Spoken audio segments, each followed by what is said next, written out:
Thursday, March 5th at 5:30. Let the record show that all aldermen are here with the exception of Alderman Robinson. Okay, under unfinished business, we have PL 15-26 by Mayor Sherburne, the budget for the 2026-2027, and Alderman Robinson is here. Okay. So up we have Brad Camp for water and sewer. I guess I will let you take over. What we have been doing is kind of going pretty much line by line and with attention to, you know, if there's anything significant that changed. So pretty much what we did last show. Yeah. Okay. Start with water. Whichever one you want to. We go on to water purification up there. We'll start right there at the top. Okay. You can see the 100 line. There's 3% increase in that. That'd be a contractual.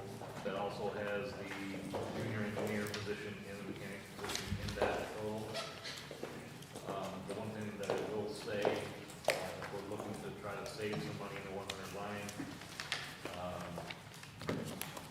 goes along with the mechanic there.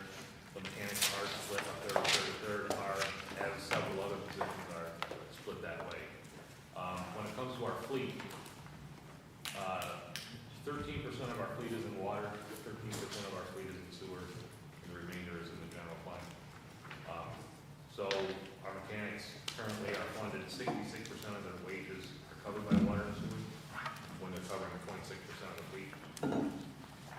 So you could make some adjustments in how that's divided up and save some money in water and sewer, but that would have to be deferred to general fund. Just some food for thought there. Anyways, if you were to do something like that, switch it from 33, 33, to something, say 50, 15, 70, that would save that 100 line just over 48,000. So moving down to 101 line, so there's 12,000 up there.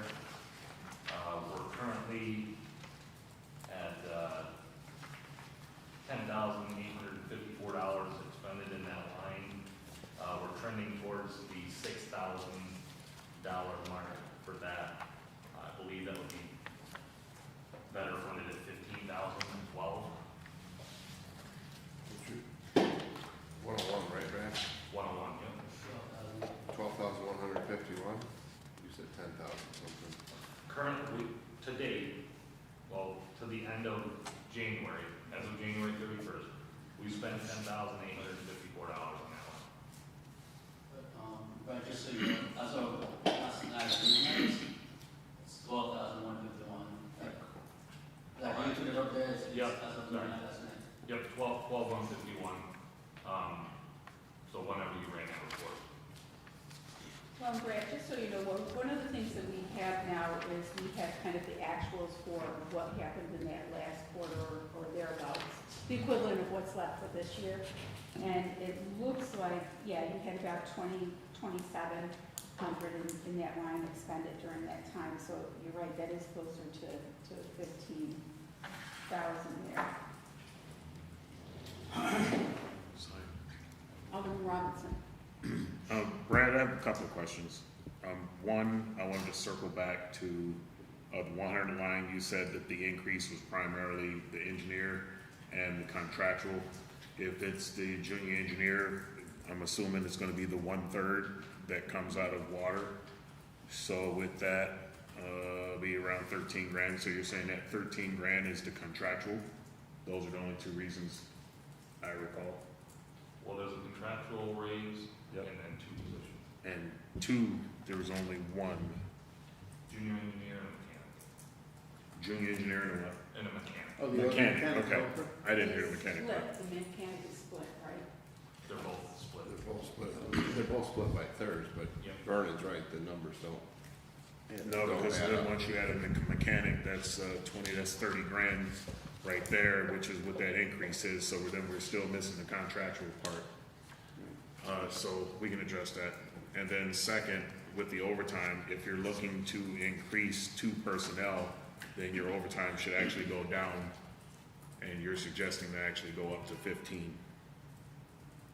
Technically, they're not personnel for the water plant. Oh, so The two two- positions. okay, so the are 15 getting split. the increase is gonna be for just the water plant personnel strictly. Yeah, so Overtime okay. is real. they're funding the base, Vernon, for the people who do work for them. Okay, The thing to understand with the 8330 purification overtime, all of the positions that are split a third, a third, a third, if they work any overtime, their overtime is also a third of the overtime here. So there's essentially no overtime work in purification. It's all of the riders. It's all of the third funders. Oh, okay. That's good to know. oh, I see.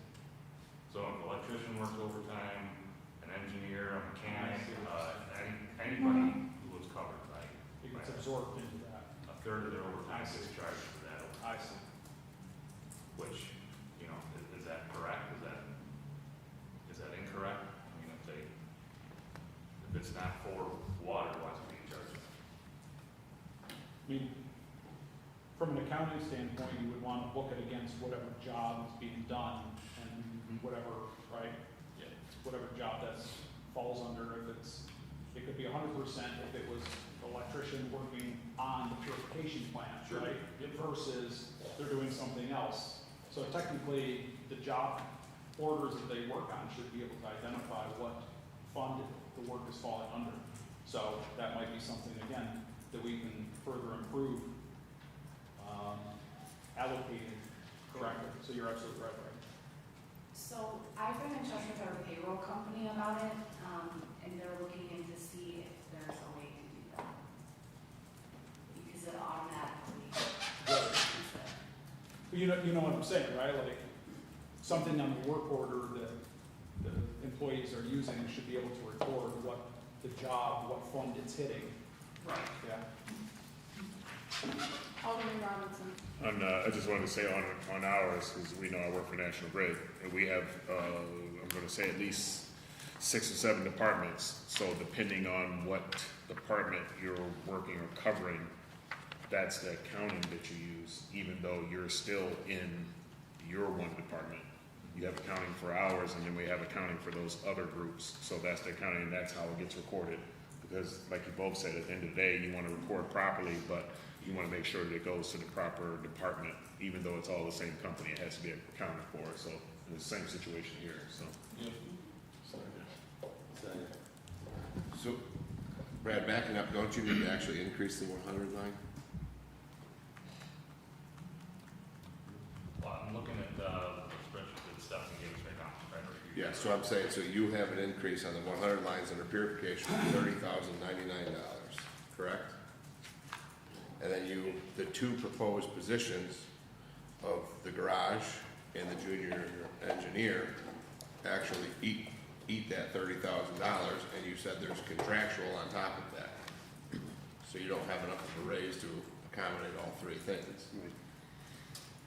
Yeah, so Essentially double 30. I don't know what the contractual raises are, and then while he's looking at that, the only concern that I had with John and Vernon both in that conversation was, let's say it's a city electrician, but let's say he did something on a Tuesday for the sewer department, how do you actually attribute what he did in the week that then thus caused him to not get done that needed the overtime, right? So is that probably why they split it evenly? Say he was down there all day on a Tuesday, so he didn't get something done for DPW, so he had to come in on overtime to do that. How do you really charge that and say, yes, that time it was, what caused the overtime? I don't know, I think that's why it's easier just to split them in thirds. Split them in thirds. Personally, I think splitting them in thirds, you could end up, I mean, it's easy to do it that way because then you don't have to worry about the tracking as much.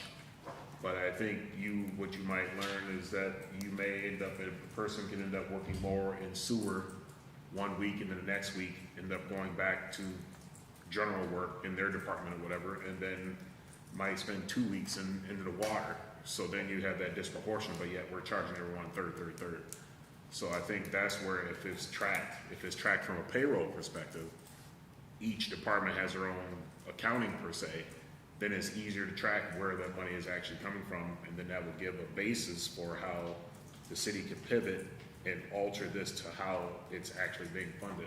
Maybe sewer isn't a third, maybe sewer is an eighth, maybe water is an eighth, you know, maybe general fund is 50%, and the other two are a quarter. So you don't know without that foundation to go back and look into that. But like I said, I mean, we acknowledge it's short right now, the one line. As Yeah, far as the two line, yeah, I mean, You're basically missing whatever your contractual rates would be. yes, But just out of, so just, the fine print here says, this position, the civil engineer, the junior civil engineer, it says, only 1/3 of it was funded, and it was not funded in the water or sewer. So is that not included? So it was, No, last year, in this current fiscal year, In this proposed budget it is, in here? in the proposed budget, it's in there. Oh, okay. that's why I say, John, there's not enough. In the current fiscal year, it was unfunded in water and sewer, but left funded in DPW. So the auditor's spreadsheet has the 100 line, I mean, it's essentially 900. Right, yeah. And then, because that has the steps for new employees who are, they start 10% less. The spreadsheet that I have, it doesn't take that into account. My spreadsheet comes out to just over 900 to 2,000, and that's all the positions that are in there. I mean, that ties. Well, I do think that I think the easier way is, and you said a third, but the goal was to get to what are the actual costs. So if it's 25% here and 40% here and the remainder. So that is ultimately, I think, our goal with shared positions. So I think it sounds like, Stephanie, you said that you're looking to see whether or not that's something that can be done. Yeah, so it automatically splits it, the third. She is looking to see if there's an easy way to assign the overtime to the home department. If not, every department will have to meticulously track the time so that when I'm putting it in payroll, I have to go individual by individual and make sure that the time is charged to the right account. And they're making sure that's possible. The only right way to do it, but I don't think we have the staff, would be to, all the costs should go back to the main cost center, and then you charge interdepartmental costs, right? But you've got to track all of that to make sure that the electrician department, the electrical department does work on every cost center, that each one of those gets distributed. It would be, you know, that's possible on a larger scale. I think we could use the third, because we have a three-person office to do this. I just looked at the most obvious, Yeah, you know, the mechanics, it's clear as day, they work on fleet. sure. You know, as far as electricians or anybody else, I'm not all that concerned about that per se, but I think the one that could be definitively split. Right. So in terms of that, they're just gonna have to come back in that 100 line because it doesn't math out. You increase it $30,000, you use $33,748 to cover the two part-time or the two split positions. Nothing, Were there any requirements? nothing for I'm the sorry, increase. Can you open that line up? Water, Yeah, I think it'll be more like 33 between those two positions. The two positions are $33,748. Let's have him open that line up to see who's in it.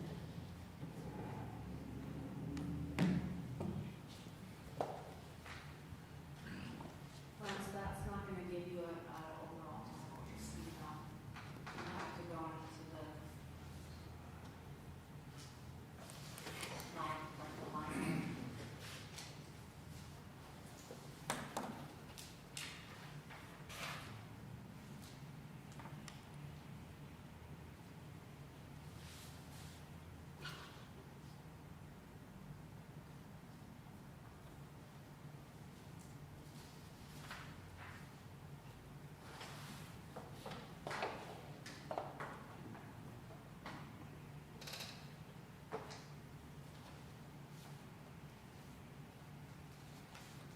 mean, we're on trend to end the year, it's 825.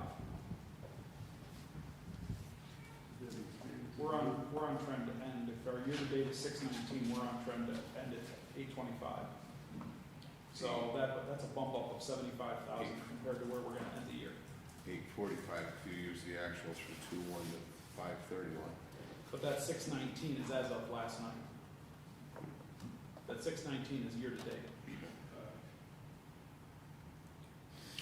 That 226, it says there will be slightly higher too, right? And that's an extra month, that 226, right? Okay, because that would have, so whatever contractual word is at the tail end of, they started this fiscal So year. if we wanted to do this right, you'd want 3/1 through 5/31 to give you a, so I mean, it's pretty common, right? So if you take 619 and divide it by 9 months, gives you kind of the average per month. Times 3 gives you what you can expect in the last quarter. I had a projected ending of 814. 814, at 825. So I still think that there is plenty in there if you're talking about 900 to go with contractual. I mean, we're comparing that $30,000 increase compared to the budget of the last year's budget. Of 870,500. Right. Which is, We're obviously on track to come in at inflated. 825. We're gonna come in on the budget by probably 50,000. So I think there's plenty in there.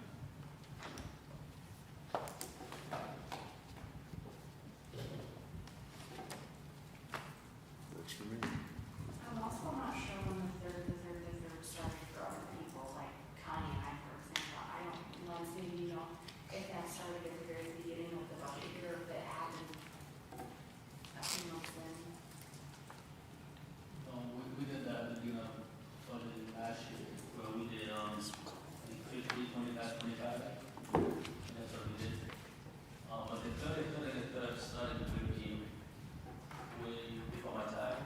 I think it was done in such a way that it will kind of alleviate some cost of the general fund, because the general fund was not doing too well.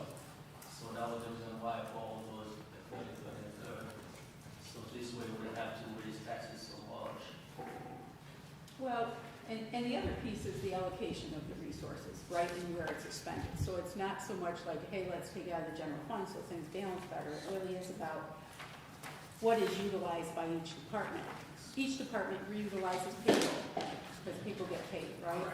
And all of those. So that's, and, if we take, in past, my job was across multiple lines, because I supervise multiple lines, and I think many of us would say that same thing. So it was trying to allocate the true costs, and we didn't have the software and stuff to be able to say, it's 20% over there, and it's 40% there. So we went with kind of a third, based on our best assessment at the time and what our software could manage, which was an Excel spreadsheet. So I think, know better, do better, right? So if we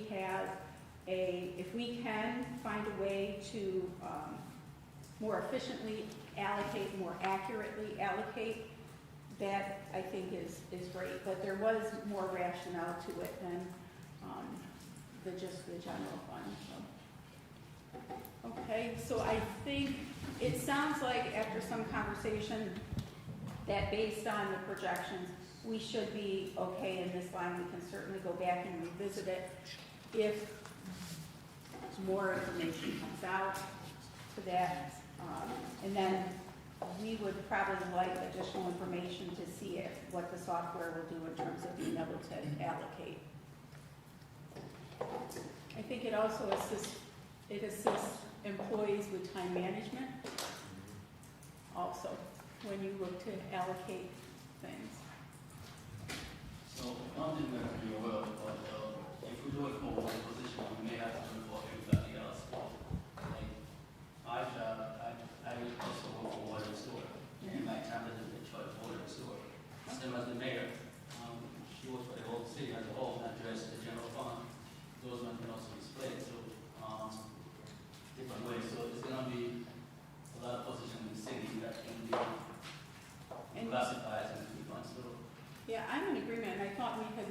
determination in the prior year that there would be an allocation across those lines. We did some, but not all. Okay. So I do think that that is something that needs to be done. Yeah. And we need to come up with it. Ideally, it wouldn't sway and change the budget that much to be able to do that, but I do think we need to, sooner versus later, allocate those shared jobs and resources as appropriately and accurately as we can. And I'll send that back to the mayor and to her staff to be able to look at that and see where they need to make adjustments and give that back to us. Sound reasonable, guys? I think that, you know, again, I think just to reiterate, I know it's something we've said many times, but, you know, we brought up 60% or 50% of the city doesn't pay property taxes, but everybody pays water and sewer, right? And so whether it's the mayor's salary or accounting, any sort of administrative personnel oversee all of those responsibilities and properly allocating them. So like from just a really fund level, the simplest form is to do the third proportional split. If our accounting software can get more specific, down to a cost center level, then we might want to explore that with the new software group to see if we can figure that out. Okay, Brad. All right, back to the 101 line, we're talking about 15,000 would be more in line with what we're seeing as far as expenditures there. So I don't know if we want to move the 12 that's currently there to 15 or leave the 12. Sure. Let's do it. 15? Move it to 15. That gets past 101. Gets us to 102. We get to 102 now. Yeah, that makes sense, Brad. All right, 102, we got, one says 5,000 in that line. I think the spreadsheet has a 2730 year-to-date expenditures. I think we can probably cut that 1,000 to 4,000. Based on its usage. So is that, which one we're cutting? 102. 102, 8330, 102, 5,000, 4,000.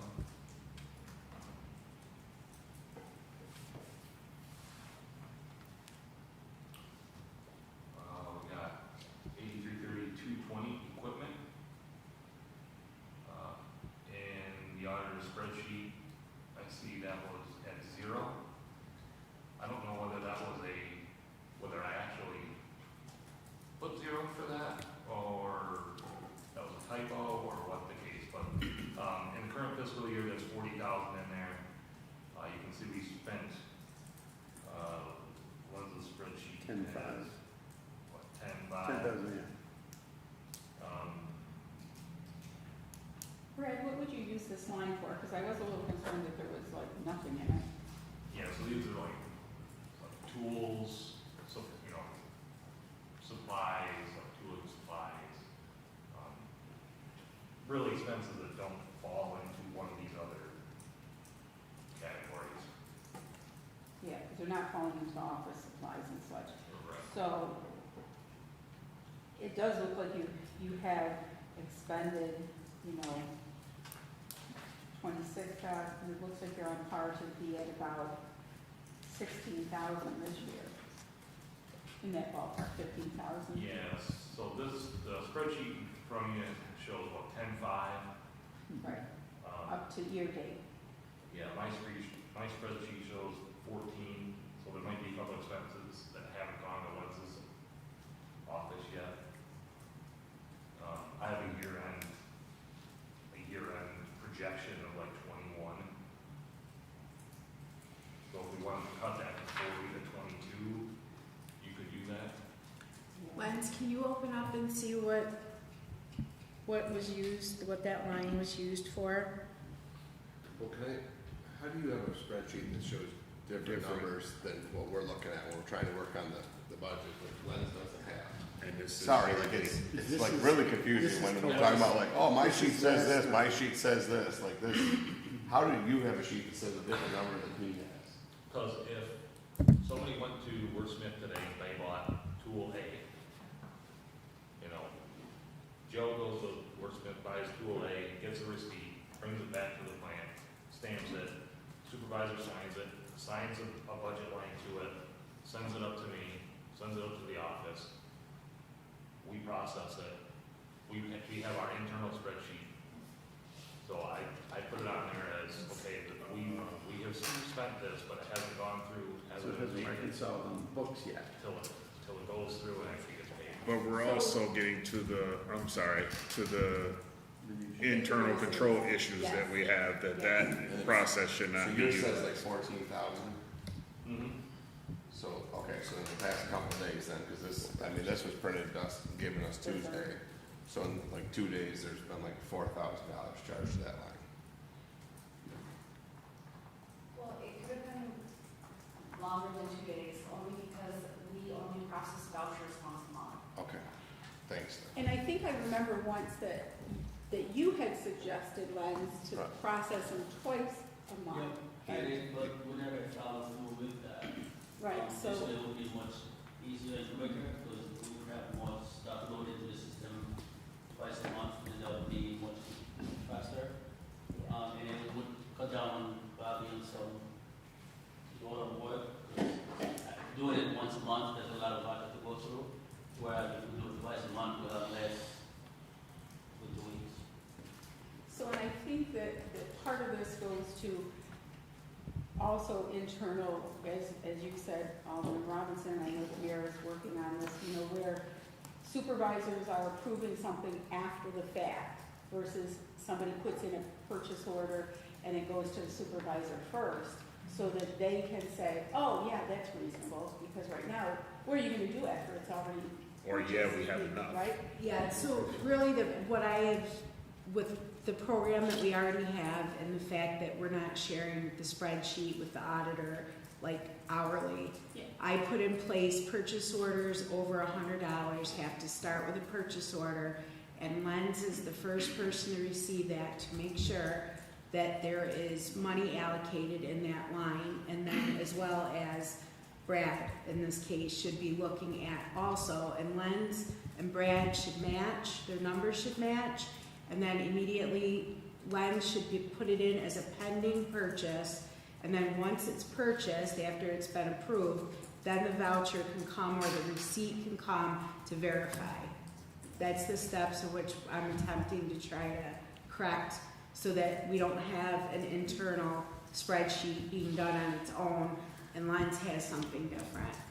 And I think that'll help both with cost containment and, you know, we don't need 62 more screwdrivers because there's some down there or whatever the issue is. I know you're not buying 62 screwdrivers. But it'll help supervisors to manage or directors to also manage their own budgets. Okay, I do think that if there does need to be something in there, in that line, and it looks like you're on line to spend 22,000, I think we're not gonna have any equipment expenses. Doesn't seem to be realistic, so any other thoughts from? Well, I was hoping to see why it did change. I'm sure we opened it up and looked at it and maybe decided it needed to go into a different line. But we could always look at that later Yeah, to we make can look sure. down. Yeah, I Okay. just don't see another equipment kind of line. The 40,000, Oh, reducing it the way we did, I'm sure there was a rationale, but maybe it was a mistake, but we'll look into what that line was used for. Okay. So we're gonna leave 220 equipment line at 22 from 40? Yes, at this moment, yeah. I just want to double check with something, Brad. So like those other two large jumps, the repairs to equipment and property, that $90,000 increase there, that is not capturing, you didn't move it from other equipment into No. a different line like that? Okay. Is that, okay, so other equipment, we're not down there he just opened it up. yet. John's just opened it. Okay. We're anxious. Well, I'm looking at the other, like sometimes they, Yeah, no, they move stuff from one place to another. And, I mean, those Right. like we did in those couple of lines earlier on.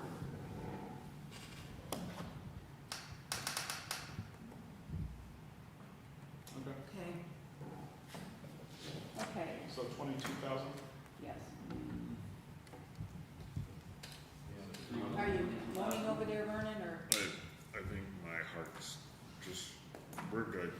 I Okay. have a DNR, so just leave me be. Continue with the It's good to meeting. know. DNR? I wouldn't mind calling Okay, him, sign just it. I was wanted to calling the know that. ambulance so we collect the insurance. CPR money. certified. Okay, so we are on to 301 with the capital outlay. John's Okay. From 250 in the current year to 200 proposed.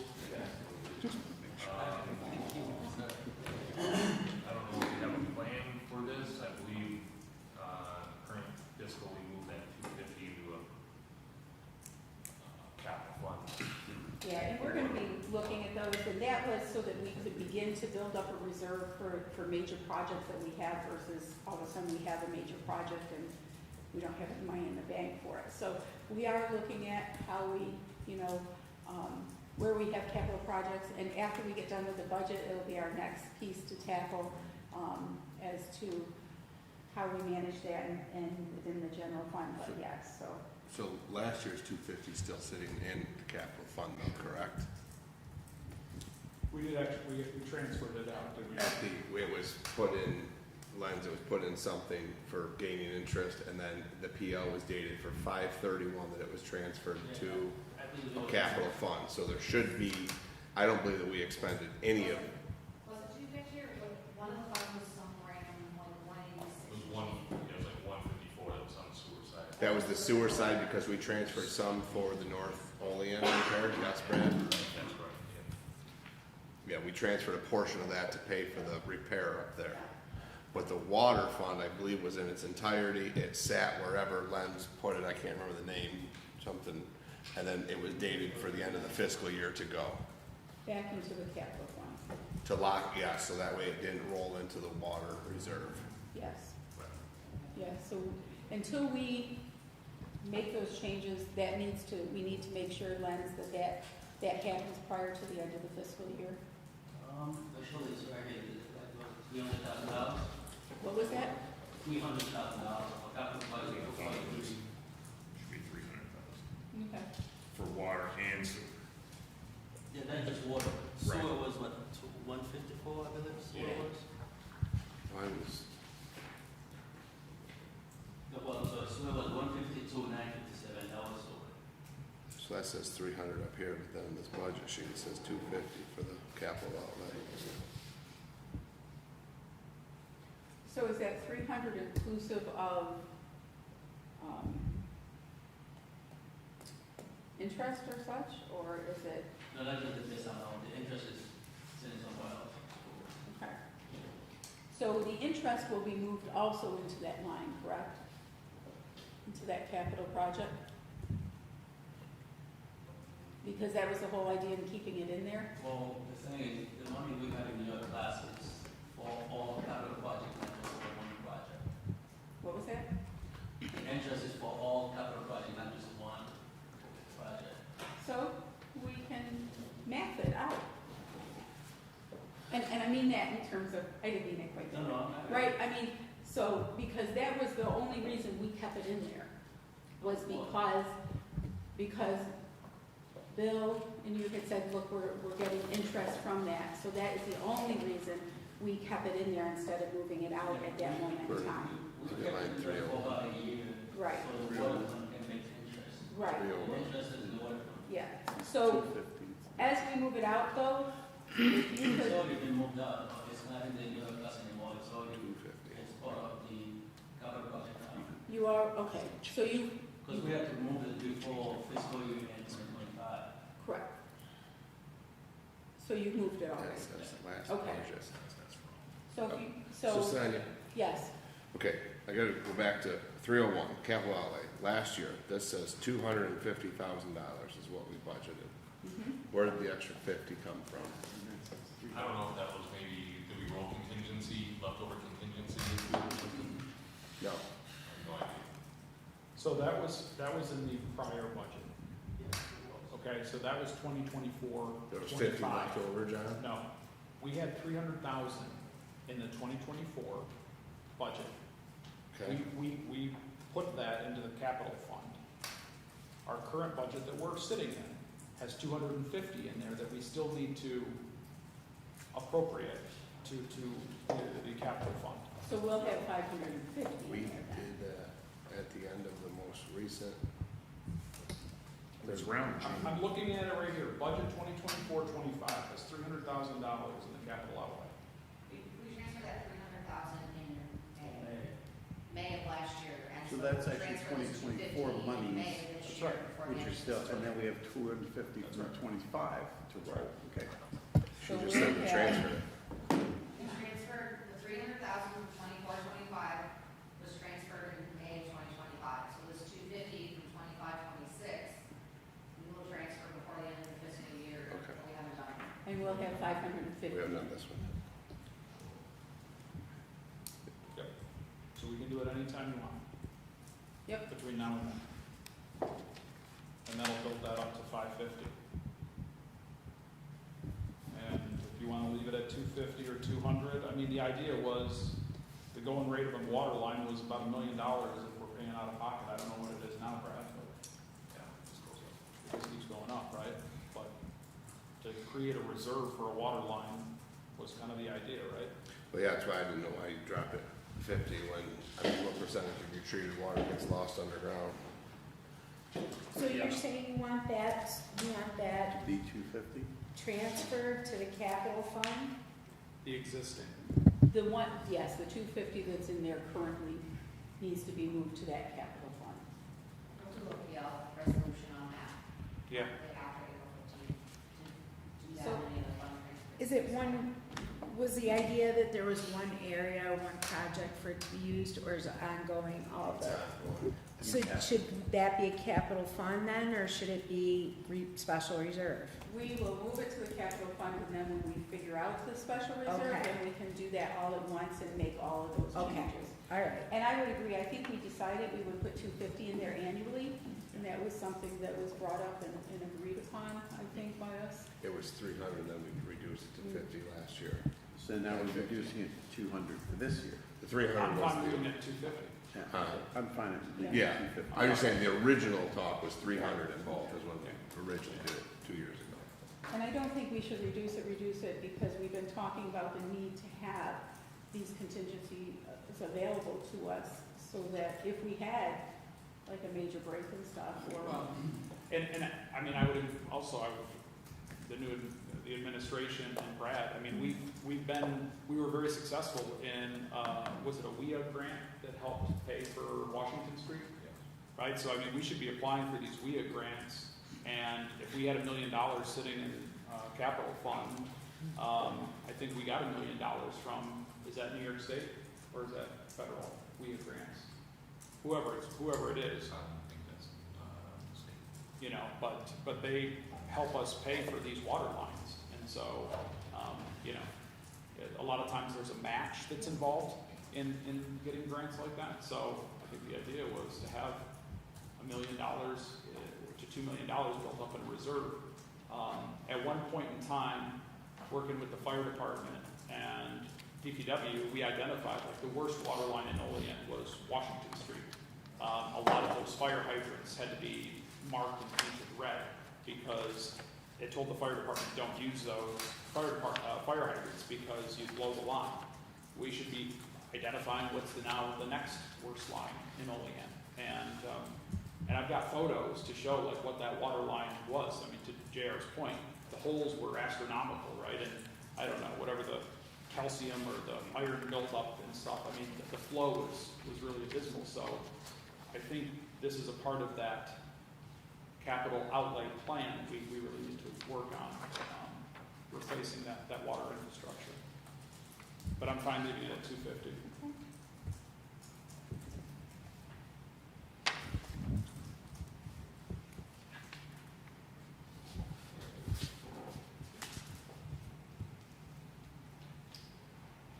So we're on 411, office supplies and materials.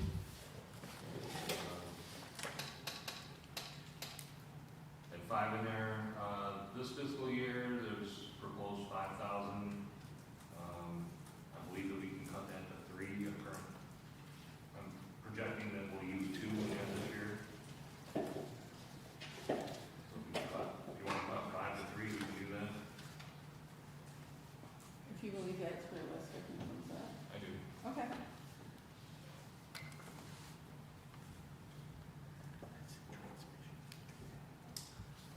Next line is 413, gas and oil. We had 6,000 in there this year. The spreadsheet proposal was 11,000. I don't know how that 11,000 got determined.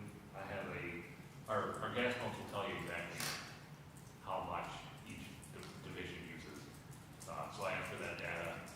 The last 12 months, this division used just under $5,000 in fuel. So I think $5,000 in fuel is reasonable. Right, I think we talked about that the last time we had the DPW presentation, the way we did oil and gas for all departments, because everything used to be mostly at the garage. So we try not distribute the weight. I think it was about 17% oil, 15% for water, and 15% for sewer. So that's why it's 11,000 now. I think the Jim gave us a breakdown. This is how we come up with that amount. Okay. Wasn't that only pulled just from the garage, but then transferred to streets? No, the three funds, water, sewer, and general. We had the printout and then we allocated to those three funds. And you said that 13% of the fleet is assigned to water. Yeah. Yeah. So we're leaving it at 11. Yeah, I think that's a number we get from Jim. Okay. So I am just a little bit confused. The amount expended is about 5,000, but the 11,000 is when you calculate it out across all departments. That's the share. I think originally it was all in garage, and then we decided in that meeting that we wanted to allocate to the three separate funds. And we did not break down anything within the general fund, because I think we decided really the criteria would be just the three funds. So in doing that, we had a printout of the usage and then redistributed from the garage to the actual funds that they belong to, water, sewer, and general.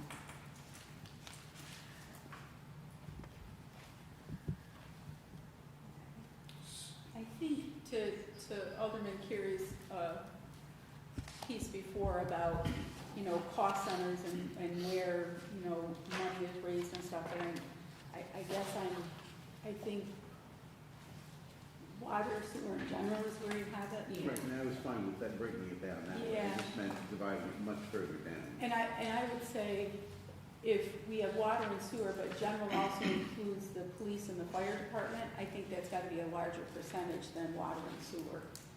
Does that make sense? Well, I think it was based on the fact that, it's not a money generator, the general fund, but the water and sewer is, and so separating those, isn't that? Revenues to balance the Revenue. expense against. Yeah. Well, I mean, the extent is because in the general fund, the amount in garage is $180,000 versus 11,000 in water. I think the sewer is probably 1,300. Okay, So it's been not evenly more accordingly. gotcha. Okay, What is And there's another 11 under transmission and distribution for gas and oil, another 5, that's what they're doing money. Water and sewer has 4 accounts for gas and oil.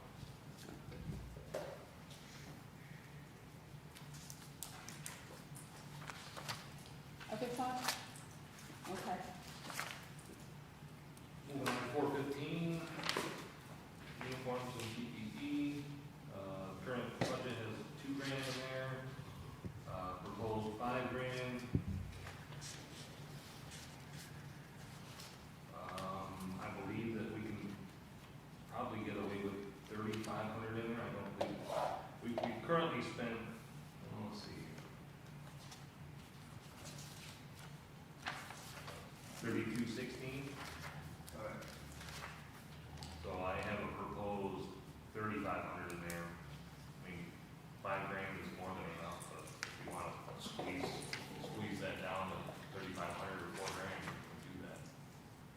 Alderman Robinson. Uniform and protective clothing in every last one of these departments have increased. I can understand for police and fire. I cannot comprehend for any other department. If your budget is set for X amount, you should stay under X amount, or you should be buying your own clothes. They all get heavily compensated. Any job I've ever had where I have went through my allowance for my boots and my boots have worn, I had to buy new boots. I didn't go to the company and say, hey, you owe me another pair of boots. I had to go purchase another pair of boots out of my pocket. So for this one, if the previous budget was 2,000, you overexpended by 1,200 as far as I'm concerned. We need to set it back at 2,000, implement these better accounting practices and ensure everyone doesn't go over to 2,000. Or at least go up 3% for inflation. Or just go up for inflation, and I was about to say, or go up for inflation and say maybe 3,000 and cut it off right there. But to continuously go up because we're continuously overspending, to me, that's ridiculous. So Brad, I can explain the overage if you like.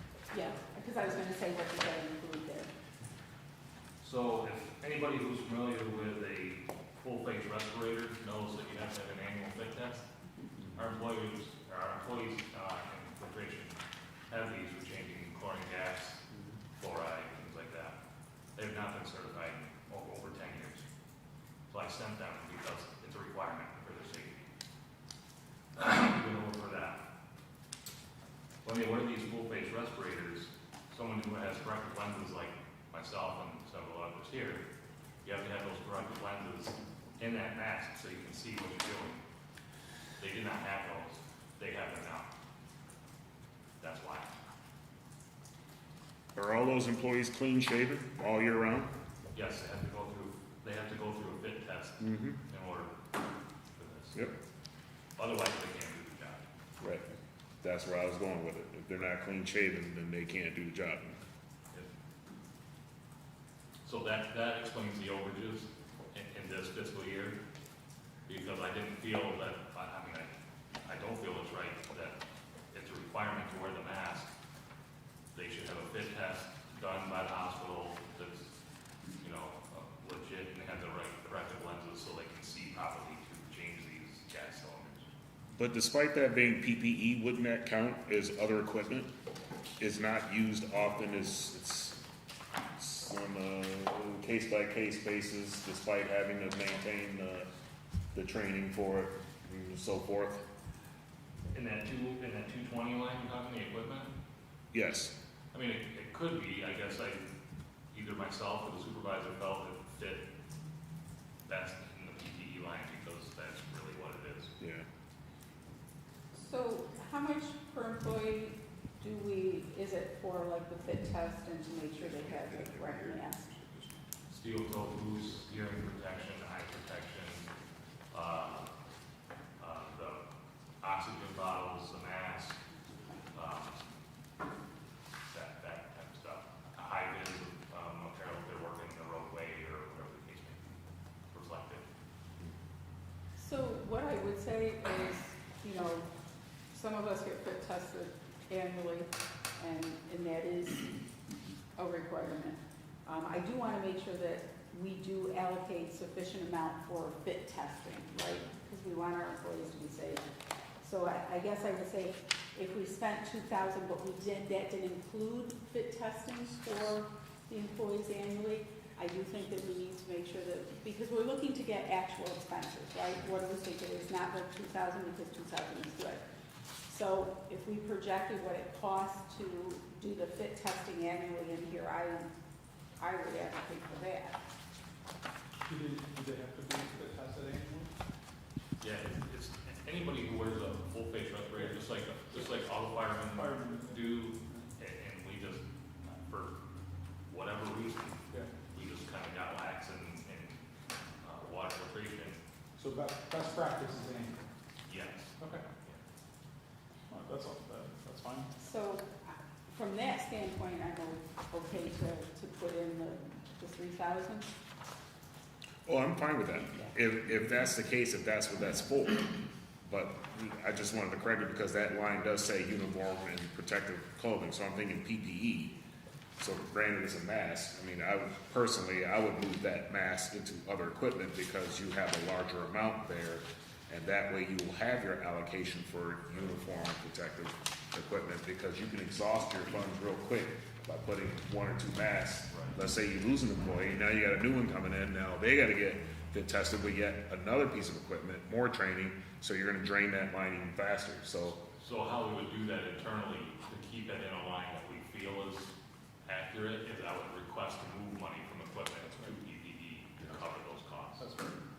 And that's something that we want to improve, right? Is when we go over a budget line item to say, hey, where could I pull that money from and have, right, being this is internal, Lens can just move money out of other equipment or wherever else you have that extra room to fill that line item. Yes, versus it going over. Right. So the 3,000, leave the 3,000 in there? Yeah, we're just gonna leave it at 5K then, You right? wanna leave it at 5? I mean, I think 35 is the floor. 35? I think 5 might be a little high. You could do 3,500 or $4,000. We'll put 3. What do you like, Dave? I just changed it to 35, Dave, you like 35? Dave likes 35. And then I don't mean to backtrack, but the gas and oil, we did keep that at 11, right? Yes. Okay, because Lens, you got that at 5 up there.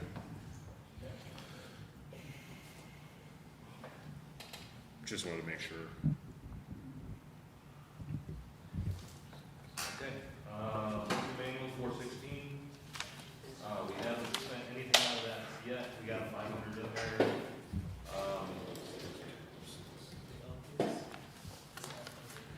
I would leave that at the 500.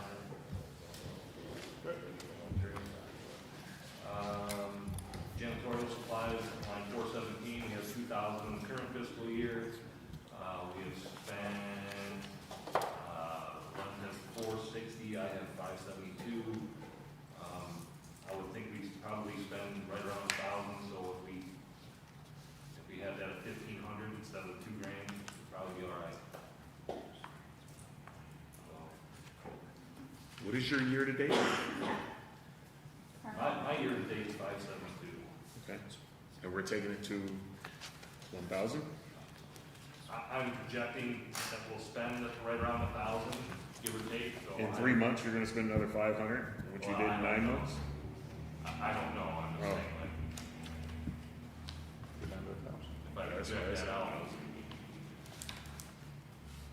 I mean, I don't know about the rest of the council. I say 1,000. If you're spending double the amount in 3 months, which you spent in the first 9, then there may be another question mark there. We might have to look at something. So you want 1,000 bucks? And one of the things too is if there is more, if something comes where it's, you spend more in the last quarter, you know, letting us know that, because that helps. So I know there's a few things that we were told in past budgets that, you know, we buy more of this at the end because we have the reserve for the next year or what have you. If you let us know that, that's helpful. I mean, sometimes things like janitorial supplies, you order twice a year. You know, so that would be half the year. Just one of those things. So we're gonna move that to 1,000 then? Yes. Okay. Down to, This is Chemicals and lab. 418, right. So we have 167 in the current fiscal year. Lens has 142,324 expended to date. If I project that out, so we're requesting 187. I think that might be a little short. I think we're probably in the 210 range. And this number is highly variable because the numbers, the chemicals that you use all depends on the river quality, the water quality. I mean, there's 1,000 variables on what chemicals you might use or might not use. So if we utilize that number that's there over the course of 12 months, we do get about 189, 789, projecting it out for the 12 months. Mhm. We can leave it at 187. I see people figuring there. I'm at a loss right now, I really am. I'd go 190. Yeah, I think that you're, yeah, because it comes out to be about 189. Okay. So 190.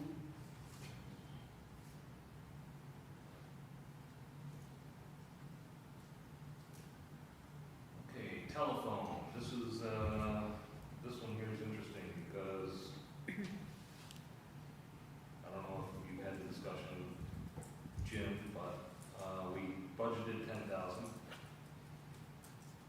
We've spent nearly 30.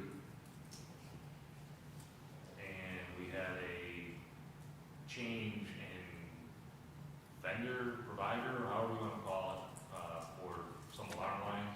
So it went from, essentially, maybe $800 a month to $5,000 a month.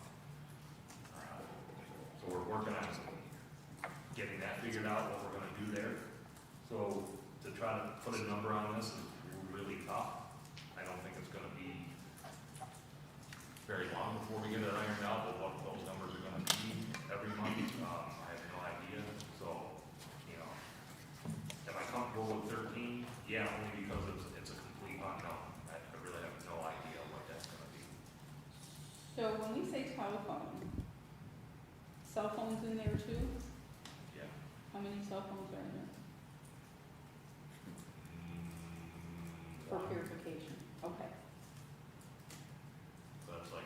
So the cell phone's not driving the bill, it's No, no, really no. this, It's the elements. It's the amount. It's the it's alarm. monitoring the alarm system. Yes.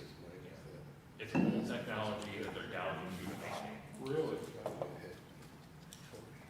So we either need to get rid of the old technology, go something cellular, or Yeah. something. Basically, they're saying we don't want to maintain this old technology. Huh. You need to get, that's my understanding. Do we have a timeline on what we expect to get this fixed or figured I was out? hoping to have it done already. Okay. I mean, it could be next month, it could be 5 or 6 months out. So, Every month is $5,000, so we better figure it out sooner rather than later. yeah, I was like, so 2 what, months, that's a 13,000. what does it take, what will it take to figure that out, to be able to move to something more financially feasible? I believe electric and IT are working on it. Okay. It's more electric right now, because we already changed over the phone lines Right, side of it, because that was part of the cost of it too. yeah. And now it is the alarm lines, so Yeah. like you said, it's basically a matter of figuring out what technology we can move those alarm circuits over to. Right. And like you said, it's basically the old vendor doesn't want to support this anymore, so they're gouging us. Oh, wow. But we can't just cut alarm circuits off, so it's, They didn't have a contract, you didn't have a contracted rate? Not to my knowledge. these alarm circuits are very old. I don't even know how old. I get that, I'm just, but there was no contracted. That's been half the trouble is we've had these alarm circuits for so long that people, I think, that eventually set them all up aren't here anymore, so it's kind of tricky to try to figure out what we have and, you know, what we need to change to. So since it falls under finance, it certainly seems like that's something we need to put on the finance agenda to see what we need to do moving forward. It certainly seems like 13,000 is not going to meet the needs. And one of the things we've wanted is not to put a number in there and then be like, oh, okay, that's good because it looks better, but we need to come back or we need to move it. Yeah, I don't know what that number is realistically either, but Seems like it's the year-to-date plus the last year's fiscal, plus I a was little gonna bit say, more, yeah, if you want to be 'cause- smart about it, not 'cause- leave it at 13 if it Yep. went 5 times the amount. Yep, I have it projected that if we don't fix it by the end of this fiscal year, we'll have spent 47 grand. that certainly seems, So what do you need to get it fixed? You need a consultant to come down? I mean, why keep paying these prices? Let's just get it done and over with. 6 engineers, Probably hire 5 more. probably a quick study. So, but let's get it done. If you need a consultant, recommend one to us, and instead of spending all this money on this nonsense, Well, let's get it done. well, that's why we need to put on an agenda, get it there so that we kind of move the ball forward. So when I project it out, Brad, it looks like it's about 40,000. Does that sound, because if we take that 29 by 9 months and multiply it out times 12, Well, it's not, you can't take the 29 divided by 8 or whatever the months that it was and project it out. It just started going up. It only started going up a few months ago. oh. So when I took what we spent and then I took what they're doing it now, it got me to 47,000. Are you guys just starting that's to work on the why, or to solve it? We were working on it back when Jerry was saying about the phones. So when we were working on it when the phone got switched. And we didn't know that the price was going to be what it was until we got that first billing. We were like, whoa. And then we started, okay, we gotta figure this out. So it's, it's not something, that's not something that I handle. So it's about finding a new alarm vendor. Yes, And that 47 is if we don't correct the problem. that's if we don't correct the problem before the end of this fiscal year. Who handles it then? You said you don't handle it, I'm sorry.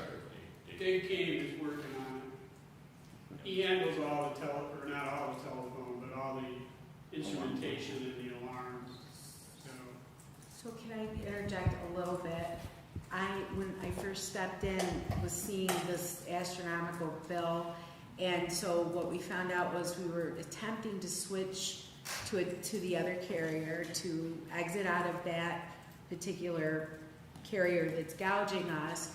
That took some time to finally get that resolved, and then now it's a question of, now that it is going to be switched to the new company, we're somewhat concerned about this being connected to the alarm system, and to just cut, like literally sever it. We're kind of a little bit worried without confirmation that the electrical part component of this is gonna be active and ready to support an alarm system. Well, we just don't know we don't know exactly what alarms these circuits Are connected to. Yeah, so, if it's like I think we have some to the school system, we don't want to just cut the alarm and then all of a sudden there's no alarms. It's a testing issue. Yeah, so and again, there's been many hands that have changed Yeah, there since this is, stuff was put into place. And like even with the phone issue that we had, the costs that were coming up were from one phone line. one phone line. We couldn't Yeah. transfer it the way we transferred the other ones, so Yeah, that's where the big numbers were coming from, was just one phone line. And again, it's the same deal where, they strong-armed us, the old company strong-armed us and said, well, we're not gonna support this, or we don't wanna support this, so you're gonna pay until you handle it. So would it be, going to Alderman Curie's point, that that was for the full year, with the expectation that we get it fixed in 6 months? sure. And so we could have it, Yeah. at I will, least. we'll discuss what could we do to finally test it. I think that might be a logical way of going about it, to make sure that if in fact it's a problem. Vernon and I were just saying, well then if it is, reconnect it, or, but I know that's a simplified version, but believe me when I tell you, I tried to immediately find out why that bill was coming in, and at least we got the line switched. We're at least at that point, but now we're worried about cutting off the line existing before we know for sure the new carrier is able to fulfill the alarm system part of Yeah, this. 'cause we really don't, again, I'm not an alarm guy, I know nothing about that side, but we don't know what type alarm it is, so we don't even know exactly what to change over to like discuss with our current carrier to see if they can do that, so. So my recommendation would be to go to the prior years, because that's about half month, about 6 months, that would give you like 3 months Little of cushion time. and then hopefully enough cushion to be able to factor in the other 6 months. Mhm. Thoughts on that? Well, I'll just say from the lab perspective, there's a number of companies that will go out there and do a total package for your alarm systems, and I would recommend that we investigate one of those and let them take it from top to bottom. Someone who specializes in that. Okay? Noted. We'll try to get to them now. So we're going to 40,000 or 40? Well, They're considering. I think we go back to what the prior year was, basically half that 6 months' work, if we are at the same rate. So that also encourages some movement. Is everybody okay with that? Or are you perplexed? I'm good with that. I'm just waiting for the dollar amount so I can add it in. 225657. Okay? You got that, Lynn? 22557. 22,557.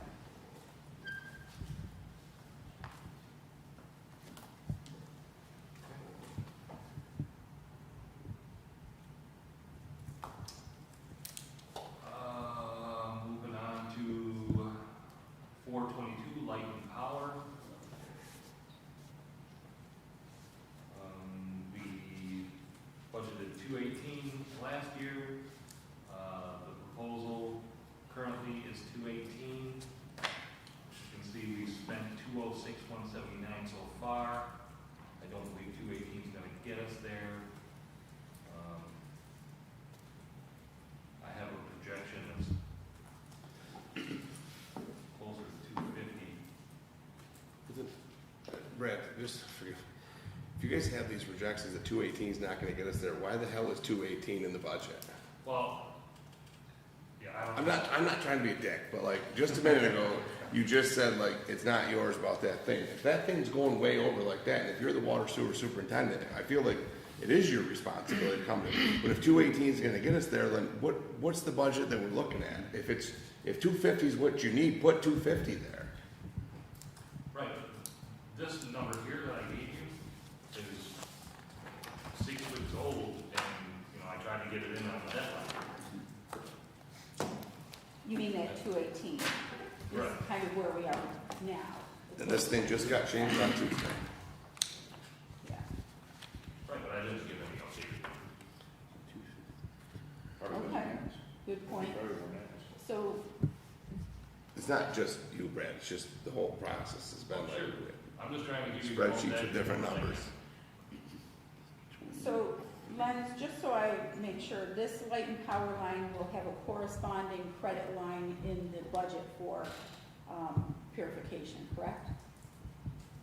That would be correct. Okay. Do we know what the BQ credit line is? I can look at it, but if you know what it is, accredited, just so we can kind of have some idea. I mean, to go back to JR's point, like this entire process, and I mean, it's something that we've never really considered, but I mean, in industry, you go through like 3 iterations of the budget, right? And you start 3 months before, and then you do it again a month later, and you do it again. So we should really go through this 3 times. Boy, that'd be fun. Says the, yeah, sure. I would highly recommend you guys look into that Yeah, do that, going start that forward, next. starting So- next year. So to Brad's point here, So wait. Look into what? How we accurately put it into this new system and the numbers are all accurate? Is that what you're saying, John? I'm saying, so really, and I think the auditors even suggested it, right? Like maybe not start putting together the preliminaries, but start in December or whatever, but start Correct. earlier back. This budget didn't get started till I took office. Yes, That was a directive from the previous administration. understand. They did not start it until the day I took office. Yeah, Basically.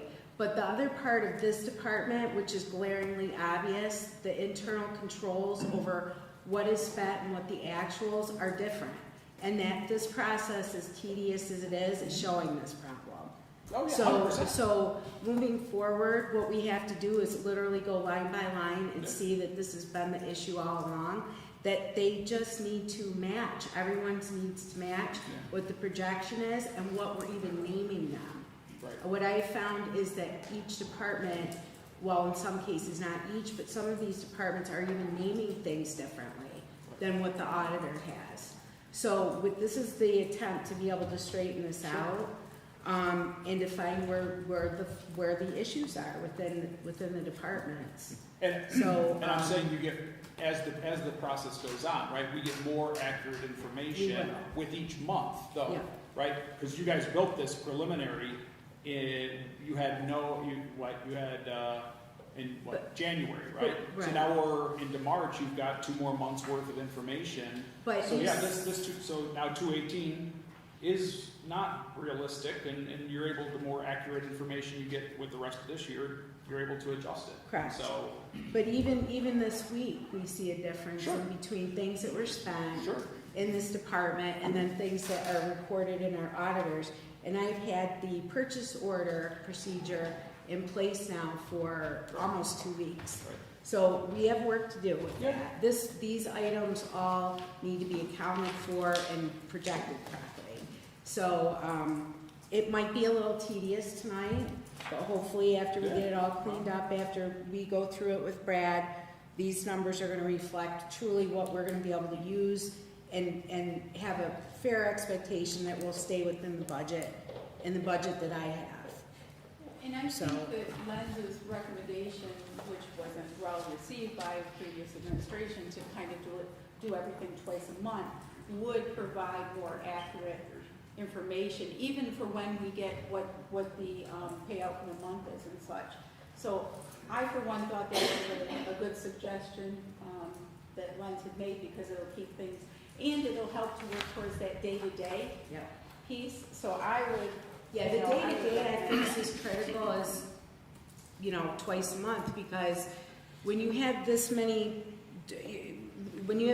line items all being used for purchases by different people, we every day need to know beforehand, even before the purchases of the bigger things.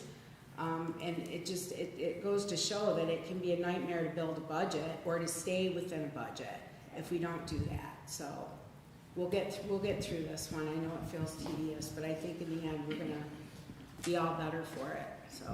and to Alderman Bendo's point that Brad, it's not just you, we've actually been working on this and figuring out how to make this work as we go through it. And knowing that it was a challenge putting it together initially in those 6 weeks, but I agree with Alderman Crawford that, we're now 2 months into it almost, and we have even more accurate numbers, which is what you seem to be tracking all along in your department. So. which is, I crunched the numbers, Brad, I'm looking at 275, right? That's a little where I came up with Given, 275. huh? Oh, it's an old good, more. Well, given where electricity, that's electricity?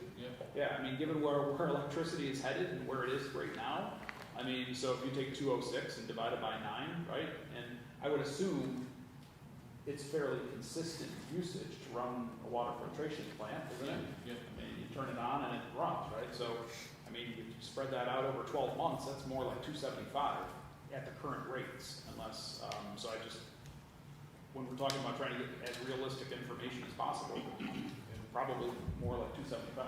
But when you look at the previous year, it was 287.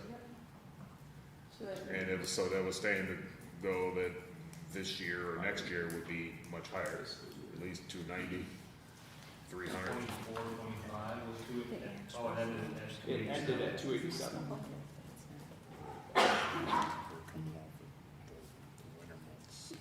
Well, we can agree it's not 280. So when you say larger bills.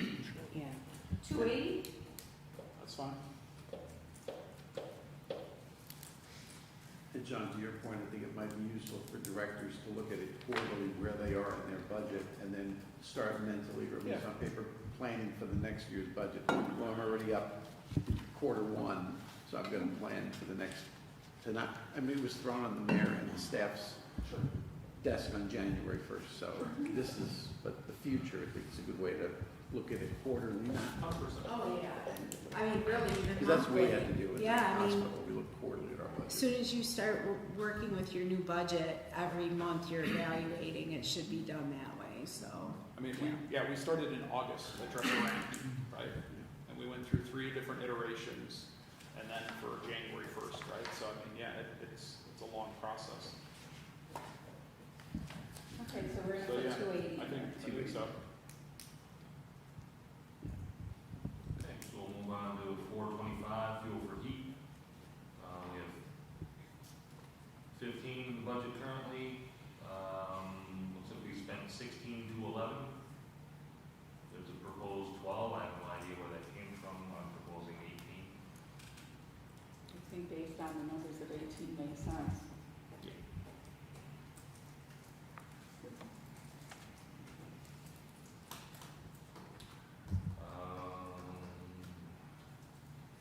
Let's see here, 444, repairs to equipment and property. Oh, wait, what about miscellaneous 440. contracted? 440, contracted services. We have 105 in there. We're currently, current fiscal year is 50,000. We spent 43,000 currently. I'm asking for an additional 50,000 in there. One for 50,000 for a engineering report to investigate the scale at well site 38. We have a water chemistry issue there with scaling, so we cannot run that well right now due to scale. We need an engineering report to see what chemical additive we can. Is that the one in East Olean? That's the one. Well, they're both Is that the one? southeast Olean. Is that the one by by the Ranger Port. Is that the one by Ranger? Somebody saw pictures open on email. Something leaking up there around it. No, that's 18. That's by Cutco on Richmond. This is on East River Road. So to the point that we have asked that these things be included in the budget, while we may not like to see that great big jump, but we have asked that they be line items. Good. So, but anyways, that's why that's there. Now, question, I'm sorry, question. The new engineer that we're looking to fund, would that person be able to take that as an in-house project and actually cut that cost to $50,000 I engineering? doubt study? it. It's a water chemistry issue. I guess Jim could probably speak to that. I mean, there's engineers. That's gonna be a very specialized engineering experience that we would have to hire as a consultant. And my question is, why are we hiring an engineer? We're going to continue to turf work out, because it's specialized in why hire someone. And then there's an additional 5,000 in there for HVAC controls at water filtration. Current controls are obsolete. So 440, what are you asking for? So we can move on. 440, I am asking for 105. Okay.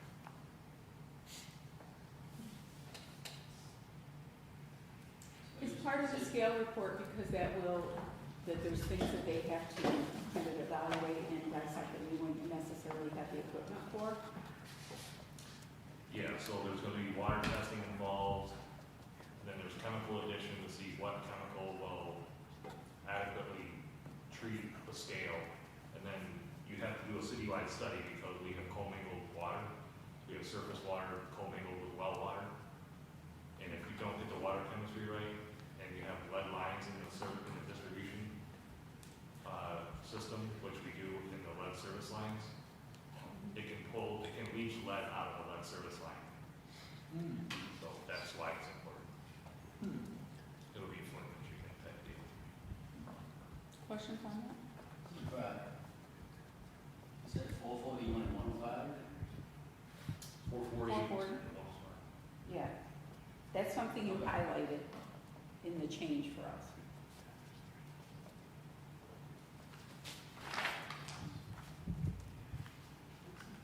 Okay? Does that stay in one Carolyn? Yeah. Yes. Okay. Yep. All right, 444,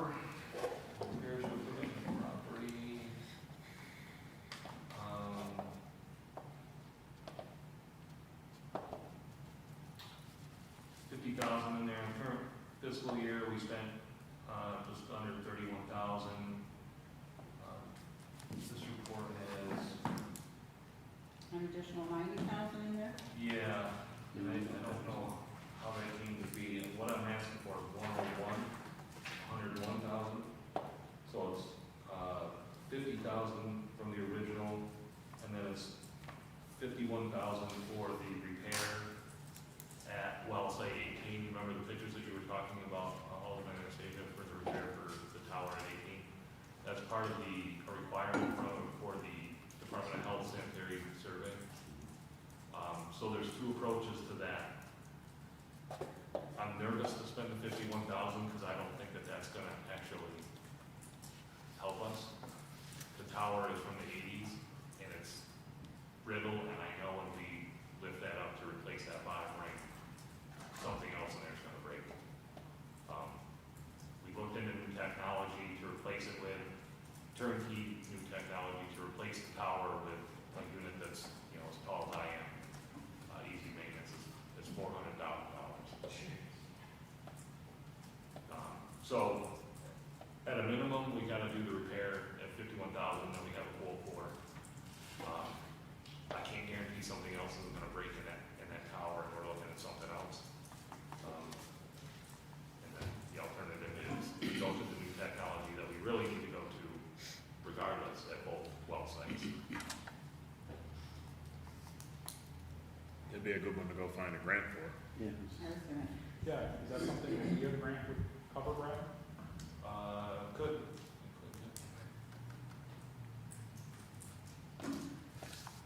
Brad, I have a question, it's not really a question, but, 444, you said you don't know how 140 got it there? Yeah.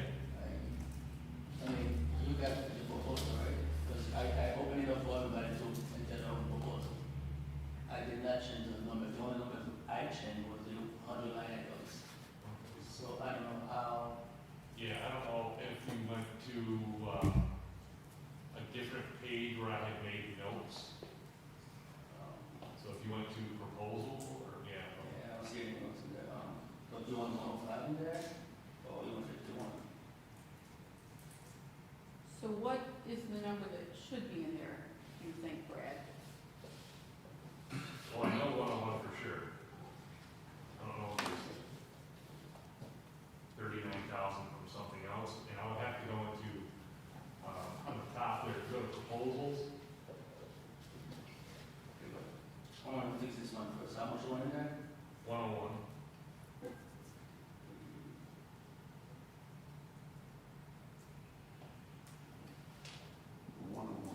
Sorry. Should increase. Well, that is one way how to trim the budget there, Lynn.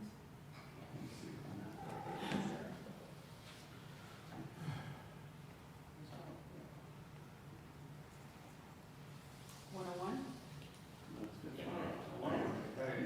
Okay, there we go. So Brad, you were saying though somewhere there should be something in there that you put in terms of, Right, so if you go, the top left-hand corner where it says proposals, if you go to proposals, and then go to, yeah. And then over in the right-hand column below proposal, I think there's a little icon. Go to the right in the middle. Keep going to the right, all the way to the right, all the way to the right, all the way to the right. Go down. Proposal, go down. Right there. okay, Go up. One, one more? there Okay. you go. Pat, 444, do I have in there? Yeah, 447. Oh, so that's the 55 grand that we went, then I have the tank repair quote there. And that document that starts with 1977, I think that attached wrong from the server. So, I'm not sure what that was supposed to be, and I can't think of it right now, but, anyways. So does that says 447, Brad, or you're talking about line 447? Well, we don't have. No, it had something to do with the scanner. It's a random number that because I scanned it into the server. That dot 447? The one that's highlighted, I can't really make it out now. Sorry. No, Brad. Under goals for upcoming fiscal Goals, year. dot 447 has an additional 50K.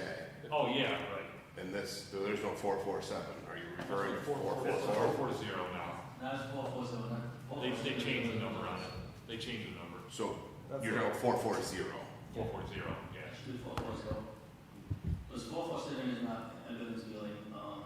We have to switch those numbers, because what happened was, in the past, each department had the same number but different description, so we had to make them uniform.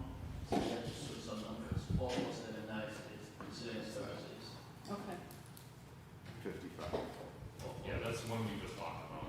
where the scale report is in there for each. Yeah.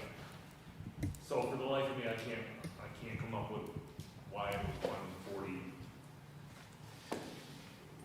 But I do know it needs to be 101 if we're gonna do the 51,000 repair. Okay, so 101?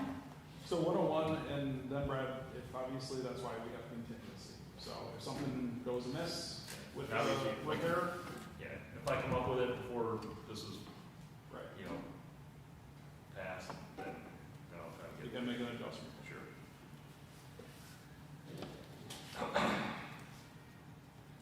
All right, so 445, building repairs. 65 in there in the current fiscal year.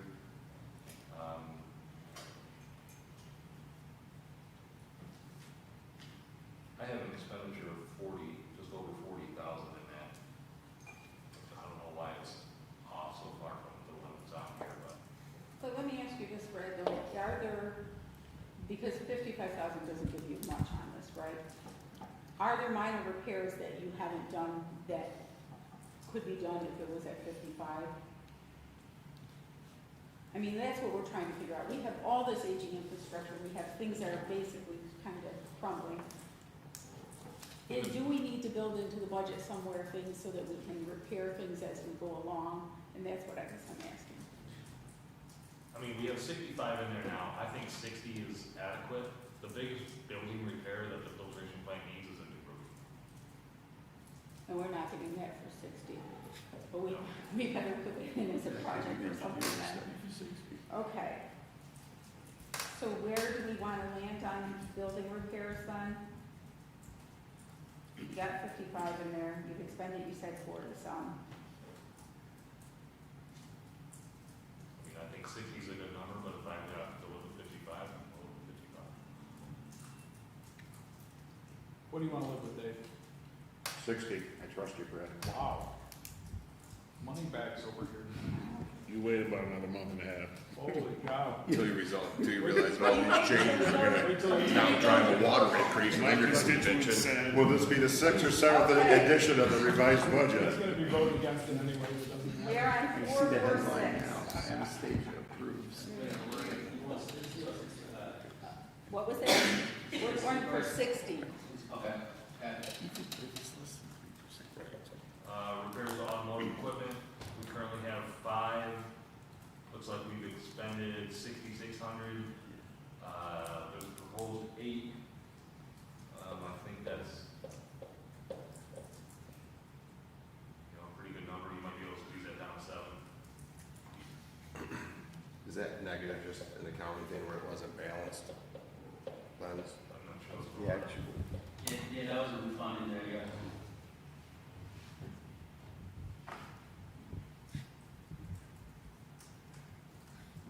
Okay.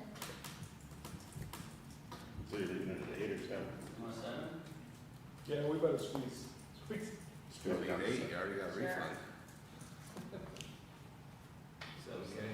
refunds don't go there.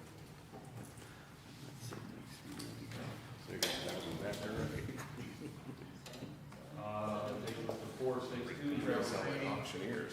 Brad, Lens doesn't know what number you're going with. 7 grand. Okay. 446.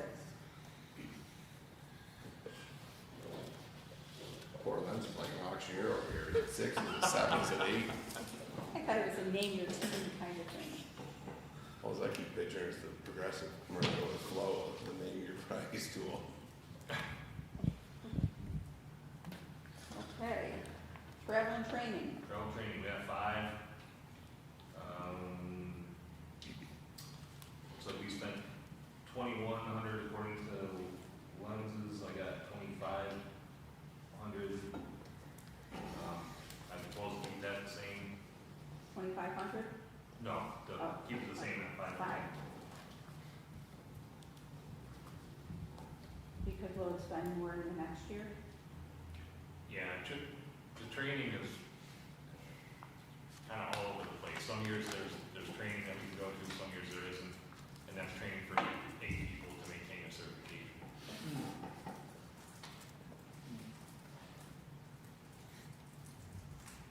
And that includes myself.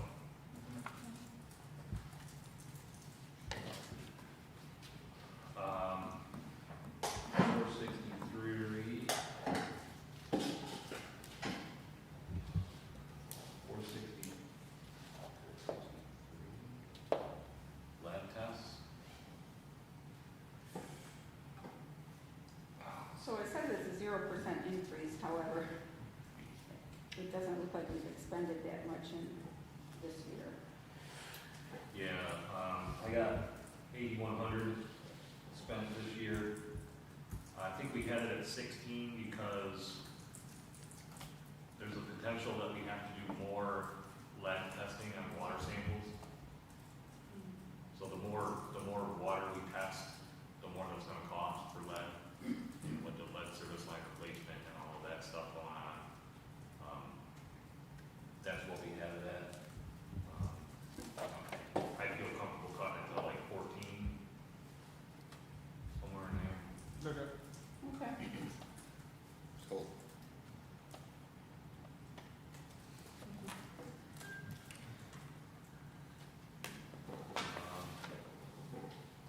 Did you get that, Lance? Okay. 464 dues and subscriptions, currently 2,800, we spent 2,900, I'm proposing $3,000. Because you don't think you're gonna expend any more kind of through the end of the year? Okay. That's generally a one and done type thing. Okay, perfect.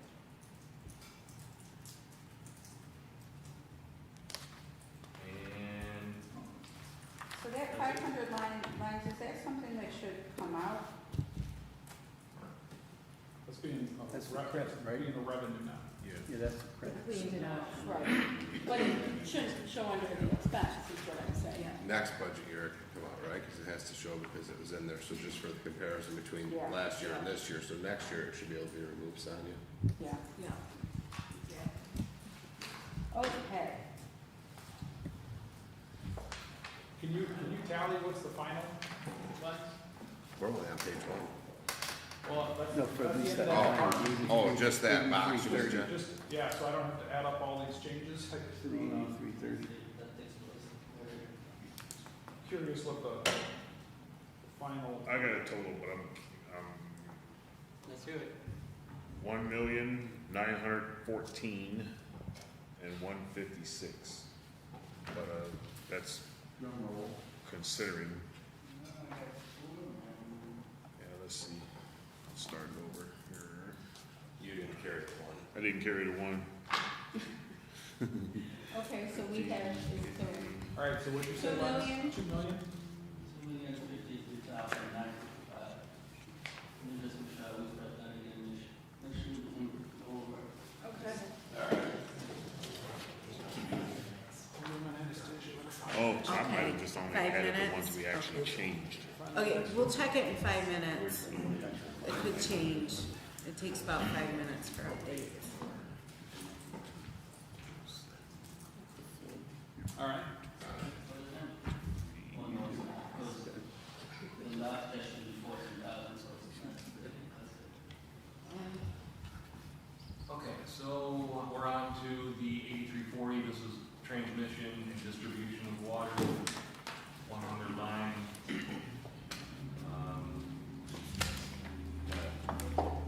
Currently funded at 412,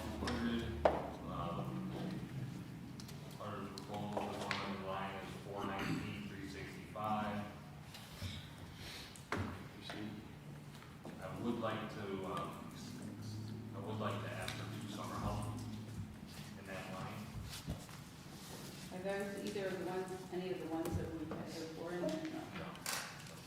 So I want to back up, I do have a question. In the previous budget, in the initial one, it was 360. Now we're at 419. Was there a reason for that change? What was that? So in our initial proposed budget, we were at 360,582. In this version, we are at 419,365. Looks like So- Stephanie wants to answer you. So my question is, what There is, were 2 employees that were allocated wrong. okay. Okay. As long as I knew it was, yeah, Not adding people. okay. And so, Brad, in terms of the proposed positions, it's not on our list of proposed positions, right? And it's also not in that number. Correct. It would be an additional 18,000. How much? How much? 18,000. Per person? No, for 2 summer help, 18,000 for the summer.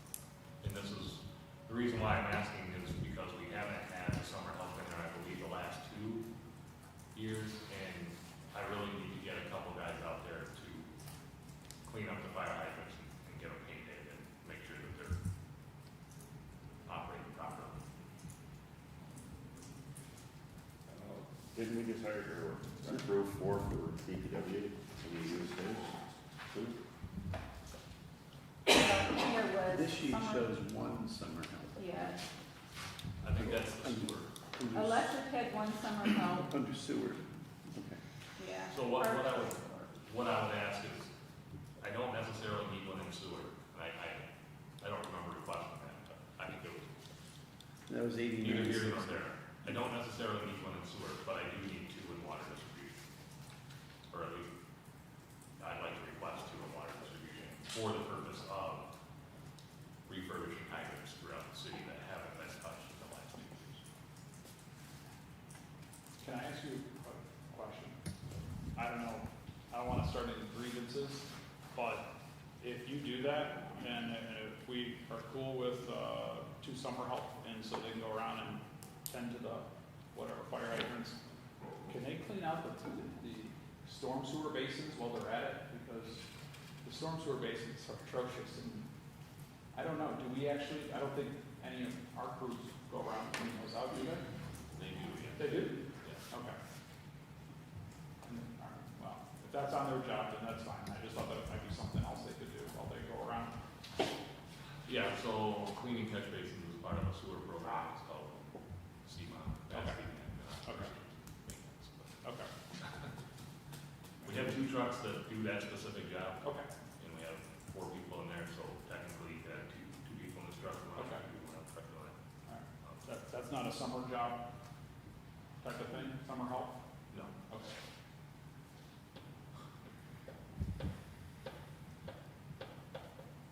So if those 2 potential summer help at 18,000, that would bring it to 437,365.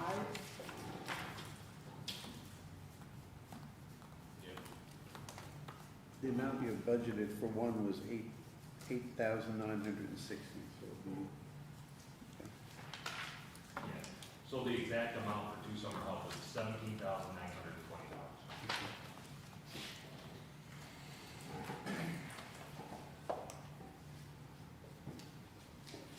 Which would put the total at 437,285.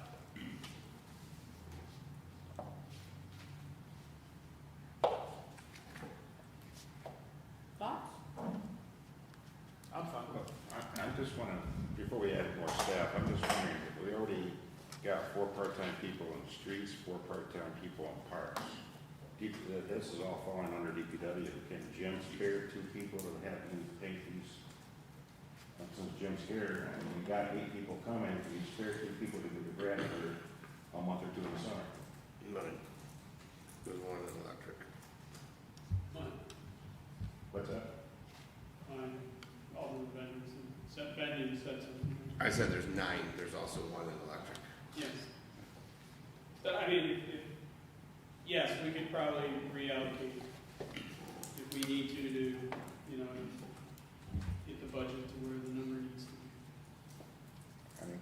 that's $17,000 we're talking, and we already got 9 part-timers coming, and if Jim's here and saying he can share his part-timers, why add more, you know what I'm saying? Yeah, this was a discussion just like 4 days ago, so this budget was already, you know, I think he came to Lens and we discussed that at that point, and so that's why you're not seeing it. It's not in my budget scope. It was, you know, we had sort of some interest in adding to the parks, and I'm not quite sure how if there's an issue, but I would think at least if we're having a part-time in those other divisions, it's quite possible we could. I mean, I don't see why you have to be specific. But that's up for yeah. So the cross-training, yeah, we'll have that discussion as well. I found out more information about it, but. So I think kind of, we want to make sure that with all 9 part-time positions, based on things we both observed and heard, is that they had a lot of downtime in years past. And having, I think each one of us knows somebody who was part-time help on one of those crews in the past, and there seemed to be some downtime. So if we allocate 9 total and you guys divvy it up kind of as you see fit and give Brad some help, because we want to make sure that everybody gets a break, but if you're sitting around hanging out for hours at a time. I think right now it's, you know, if I may speak, that we just pause on that first so that we can have a discussion about it, and then we'll come back to the council with that idea. Okay? Yeah, let's just pause on that. We'll have a discussion, Brad and Jim and I, and you know, we'll make sure that this makes sense. So, as I said, the first I heard of it was about 4 days ago, and so I would like to sort of think about what the thought process is behind that. And okay, because I think that we, you know, and I saw some emails going around, and I'm sure that I probably concur with them that they were more inclined to part-time positions than we were to add full-time positions with fringe and that. And I did not get a chance before I got here to read that flurry of emails, but I know that it was there regarding these positions, and I'm sure it probably. yeah, and you know, it sort of was brought to light too that we're down a person in the sewer. You know, I mean, this is the overall budget, whether it's coming from this fund or that fund, it's where it makes sense. And so I think that's a bigger discussion, so we don't sort of spend a lot of time on it. Yep, and then you can come back to us and kind of give us, Alderman Robinson. I just wanted to note that a lot of organizations are pivoting away from full-time employees and going with part-timers or temporaries. So I am not opposed to that thought process. I think the city in general is behind on getting current with some of the modern processes that happen, I'll say, throughout organizations. And then we also need to keep in mind that while we just sat here and went line by line, I did redo my numbers. I did omit those that did not change. We are at a little over 2 million, and the difference I had was 111,000. So now you're talking another 1.5% that we just added back in after these past 2 meetings anyway of getting the percentage to go down. So we need to be. Might not factor out the same Alberta. It may not, yeah. This is on the water, that 90,000 one doesn't hold true here. But is with water, I think was projected to be what? No, 9% water. 0. 0. Okay. That's what I'm saying, that 90 number that you're mathing in your head is from the general Yeah. configuration. I don't know what a $100,000 increase in expenses does to the water, what you need to increase water rates to do that. And that's kind of the basis of my thought process, that when as we're increasing, we're also increasing the likelihood that we may have to put a tax on something that may or may not have been proposed beforehand. And that is something that I personally would like to eliminate.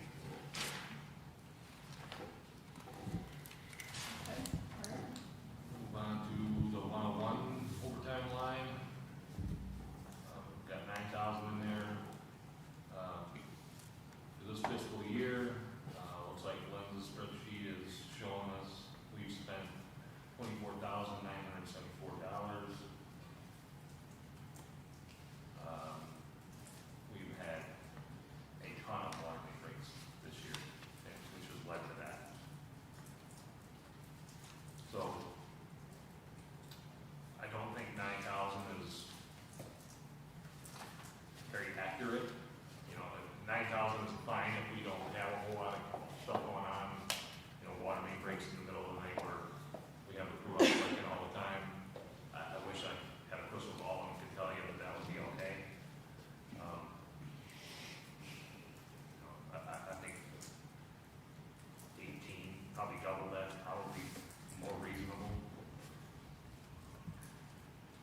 Alderman Ross. I think in this budget, this is the first time we've seen where the overtime was actually high and they have less employees. Of all the departments that we've heard so far, there was overtime, but police, I mean, they've been behind in their counts for a while now, but this one very much justified, to where it begs the question, okay, maybe we should consider maybe a possible body here for this. Granted, that 24 grand doesn't cover the fringe and so forth, but having those employees that you have now, dividing them up, working overtime, and then potential for loss if someone is hurt, so forth, the domino effect that can happen. This is where you would consider, you know what, maybe we should add that one body. But like I said, that's just my To that, I just wonder if most of it's not, is it because it's in the middle of the night? that's where I was just having John, most of that overtime is trying to do overnight. right, but if you have that extra body, then now you can do that shift thing that they're talking about doing, where Yeah, you it's can have But there's no way to program. You can't predict water lines right in the middle of the night. right, but you already have your own employees allocated because they're on shifts. Well, we wouldn't have an overnight person probably for that. I was just gonna say, to John's point, that's where I was gonna head, is that most of that is driven by weekend or overnight water breaks, and one guy, even if you did a flexible scheduling, is not gonna handle the water leak on his own. It's usually 4, 5, maybe even 6, somewhere's in that neighborhood of guys on that, so. Would they all get called in at 2 AM or something like that? Wow. Yeah, so I mean, I think it's more attributed to the colder the winters usually, is that when the breaks happen to be more frequent? That, So it is. 100-plus-year-old water pipes. Yeah, but I mean, a warmer winter, as maybe a couple of years ago, I don't think there was a lot of overtime. Prior year was almost 7 grand. Well, if you're distributing the hours over the week though, with an extra person, I mean, I see what you're saying, would it outweigh, because you know, you're working less, you're working the smaller crew more, whereas, you know, so I guess you could argue that point another person would help with the overtime on the crew overall. Could you explain real quick, if you have your entire crew coming in, how does that work for the next day coverage? How does that work? You have to have a way of dividing up your personnel in case there's an emergency or an on-call, so to speak, so that you have X amount coming in where you don't have the whole entire crew. Because if they come in and they're working through the night, are they then continuing to work their shift? Now we're entering a danger zone where we have guys that are overexerted, tired, you know, fatigued, the whole 9 yards. Yeah, I had that very conversation with the last administration, and it's a big concern for me, because that happens all the time. They'll go home, they'll go home at 3, they'll get called out at 9, they'll finally be able to put a shovel in the ground once the locates are done, say 2 hours later, so it's 11 o'clock by the time they get a shovel in the ground. It's 3 in the morning, Right. you know, 4 in the morning by the time they get it wrapped up and go home, just to shower and close their eyes or get something to eat, to return back to work at 7 o'clock, or they have to take the next day off. It's not, we don't have a good system to manage And rates in a small staff. thanks, I appreciate that. And that's, so to my point, you know, we say no for control measures on a lot of things, but sometimes we have to just listen. As chair of public safety, and then I also do the safety for our company, National Grid. My previous employer, we were working 16-hour shifts, and we had an employee unfortunately leave at 7 in the morning, drive 417, and then literally fell asleep, crashed and died. That's the last thing we need. If at some point we have to make these numbers realistic, and that's basically what we're doing by going line by line. But then when you come to something like this, like I said, when you come to a point where the overtime is glaring, where it does stick out, it's literally 3 times, 4 times the amount of what it was the previous year, you have to start thinking, okay, something needs to change here. That's just the point I wanted to bring up, but I mean, I am for part-time help. I'm gonna just say it right up front. I am not for the full-time that's been previously presented, but this one right here, seeing this particular number compared to the previous, I would be more inclined to go for a full-time, just to eliminate this. So one of the things that, you know, for example, when we get called out, because, you know, I've been called out at 3 a.m, and is that I've never taken advantage of it, but they offer was like a 2-hour sleep time. Yeah. So we could look and see what makes it realistic, so that, you know, I could start my hour a couple of hours later, and I think, so, you know, I don't know as a full-time position fixes this, but I hear what you're saying about that, and I think maybe we need to creatively look at, you know, yeah, if you work, and it comes on how many hours you've been called out, right? So I think we can kind of take a look at that and say, because, yeah, if you work, I mean, I don't know, I certainly worked concurrent shifts at the hospital before, and, you know, you're not as good as you were at the beginning of the first one.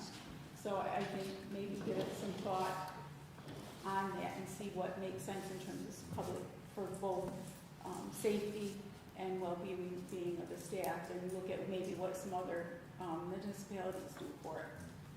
Yeah, I mean, I would think that there would have to be some sort of mandatory 7-hour between when you end at 3 a.m., there should be some sort of mandatory buffer between when your shift then starts the next day. Don't you have a buffer on the snowplow guys, Jim? I've always tried, on the snowplow guys, always tried to enforce the 16-hour rule.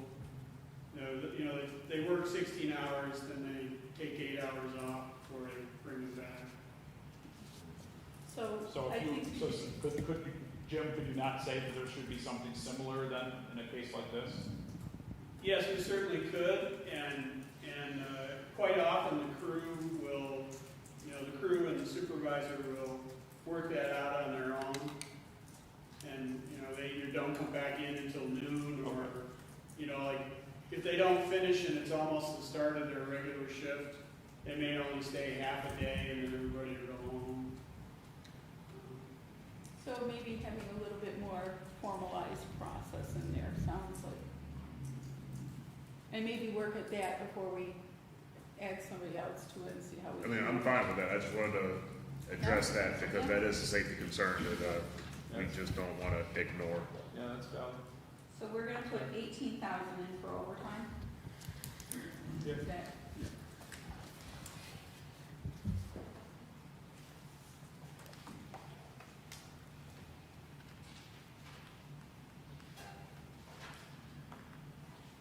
Move on down to 102 line. We got 6,000 in the current fiscal year. So if we spent 1,600, start at 1,800. The request looks like it was 6,200. I think 3,500 is more reasonable. So I'm recommending the 102 line to be 3,500, not the 62 that's listed. Okay, Brad, I'd just like to let you guys know that the 102 line is also where the comp time buyout comes from. And if you have guys working this much overtime, if they are also getting comp time, once they reach the 100 hours, they can't, so they may be cashing in some time in. Right. so speaking of overtime, can you send us those comp time buyout information? Because I think if we're talking about overtime and comp time, that's kind of an interesting concept. So employees have the option to either take comp time or leave time or overtime. Usually, if they are close to you can only accumulate 100 hours. So if they are close to 100 hours or at 100 hours, then they're gonna take overtime. Or there may be some employees that just strictly take overtime, but I think quite a few of these guys have some comp time as well. Yeah, a lot of that crew is maxed out on their comp time, which forces them into paid overtime. So that's the number they're seeing here, this 25 grand is paid out overtime. You know, they also have comp time on top of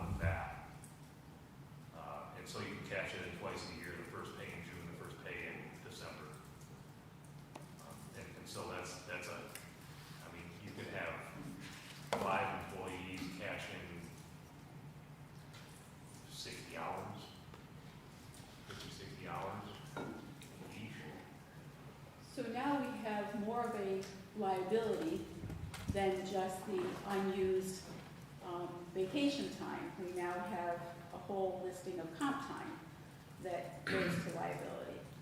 The way to think of it is though, if they wanted the pay, they would have taken it initially. So if they have it as comp time, they would rather have the time off because they've been working all the time. So. You know, I get that, but comp time is a liability, if you will, It is. in terms of how much actually the city owes at this moment. So, just something to think of. So, are we good then with 3,500, or, it doesn't look like much was expended in the previous year, even the last year's budget. Are we comfortable with 3,500 then, or? So I would just like to tell you, I'm looking through this list of employees, and they are all almost maxed out at 100 hours of comp time that they could potentially cash in. And what does that equate to? Yeah, what ballpark number? That equates to about 2.5 weeks, is that what, 100 hours is? It's like 15 grand. I would say probably 2,100 hours monthly. And that's not to say that they're all gonna cash it in a year. It carries over year to year, but. So how many employees have, wait, so once you get to 100 hours of comp time, so how many employees in this department have 100 hours? I'm looking at, most of them have between 93 and 99. So that may go to Vernon's suggestion that perhaps another staff member needs to happen, because that's a lot of liability for something to think about, right? If you have a full, or it goes to efficiency or something, I'm not sure, but if you have all your employees that have 100 hours of comp time, multiply that time, their hourly rate that we can all see here. Wow. So the whole point for the comp time is really to save the city money.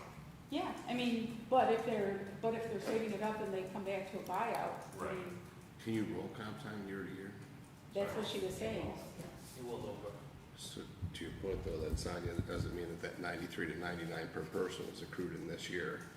Right. Yeah, that could be. That could be 4 or 5 years old then. And since the overtime's up so high this year, You know what I'm saying? It doesn't indicate that that was additional Right. overtime that they took that in. I'm just saying that doesn't Right. mean like it was way much higher. So you've managed the personnel. Would you say most of them, do they hold on to this and Yes. burn half of it as vacation time during the summer months? Is that kind of what they do? Yep. That's why I'm comfortable with 3,500 or $4 grand, because I know they're not gonna cash it in for like. They Because want, they like, wanna they use want it the for time off. There's a few that have kids, they might want some, usually when they cash it in, it's the Christmas one. It's not the summer one. Okay. Summertime, they're taking the time off. Winter, the December pay one, they're cashing it in for Christmas. That makes sense. So are we at 5,500 then? Go $4 grand. 4 grand?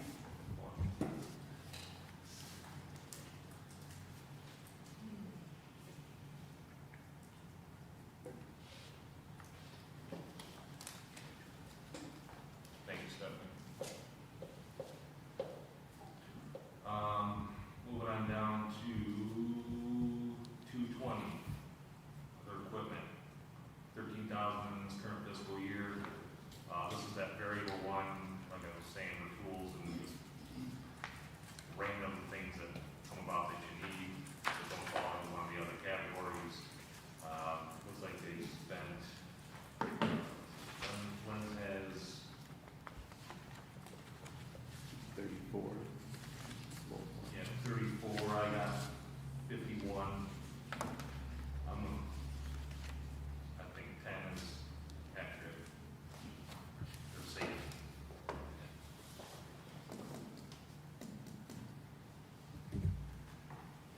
Which is down 3,000.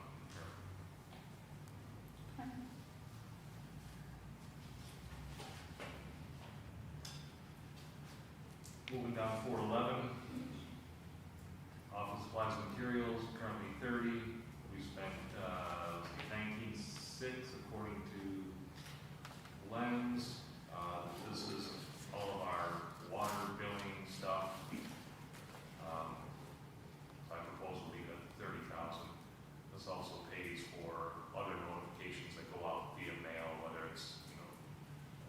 lead service line stuff or whatever the case may be, anything that you need to send out certified mail.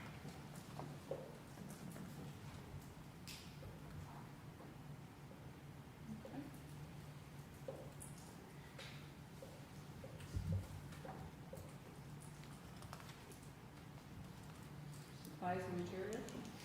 Did you have, Supplies for just drop in your line? Just the line you 12? wrote? Just point that out.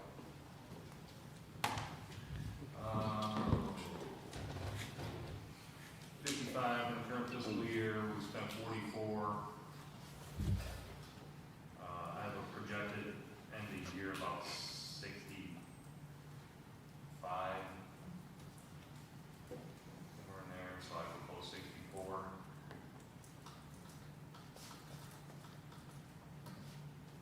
Street materials. Yeah, so the budget up there says supplies and materials. I believe that's supposed to be like street materials. So that's like what we use to repair roads and things like that. Is there any way to change that lens? To say street materials? To do that, I would have to change the number to 412 as well, because 412 is, Oh. that change is for supplies and material. Okay. And we could change the 412 to a different number and make that the street material by itself. Would that be a major problem? No, I think it's relative to know, right? They have to repave stuff in front of them. I think it's valuable to, compared to supplies.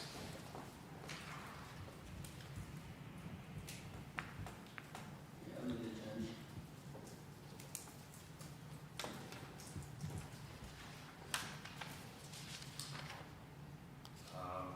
Moving on to 413, gas and oil.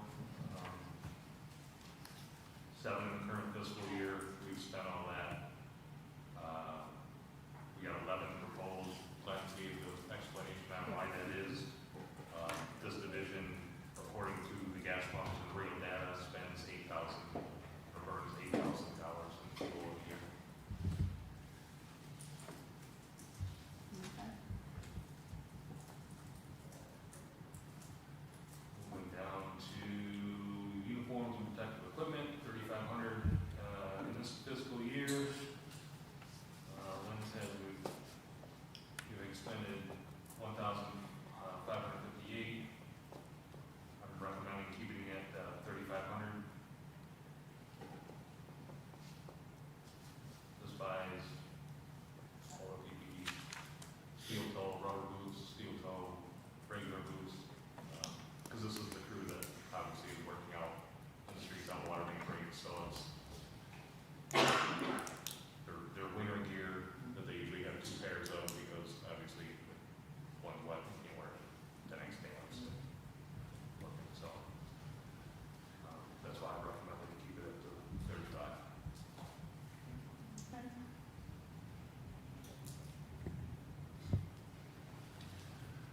Moving down to janitorial supplies, 500 in the current fiscal, we spent 364. The auditor's spreadsheet has 700, I would recommend keeping that at 5.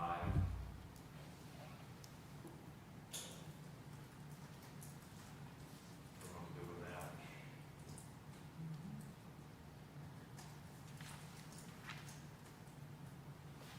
Moving down to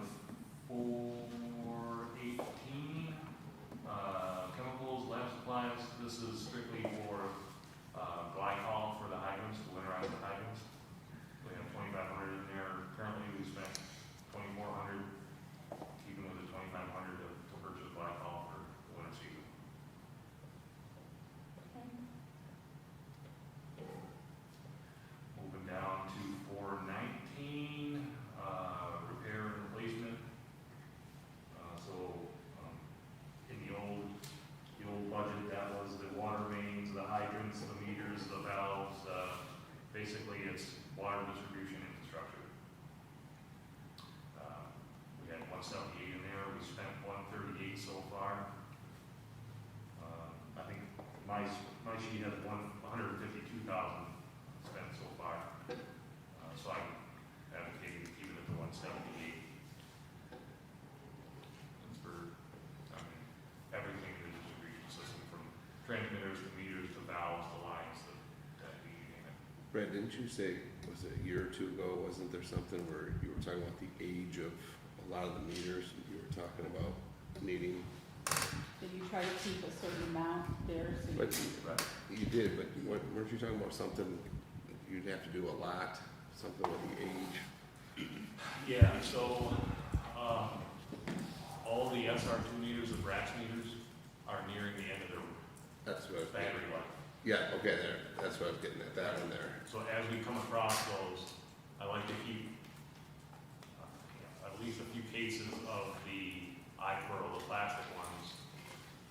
So whenever we come across an SR2, we change it out while we're there, even though it's not dead, and we know that it's nearing, it's like we're in the house, we're there, we change it right then. Okay.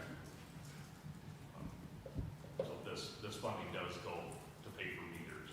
Okay, I just remember you said that was gonna be a big undertaking to do, so this is how you've spread that out a little bit by doing it Yeah, this way? instead of like a massive, like, this is what we're doing, we're just doing it every day as we Okay. get it in houses.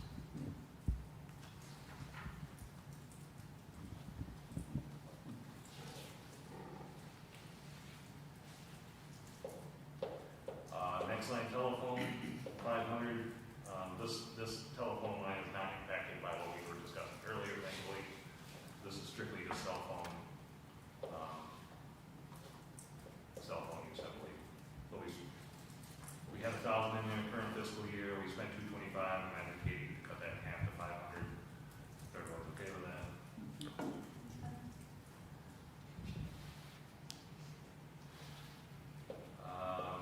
Light power, 5,500 in the current fiscal year, we spent 3,500.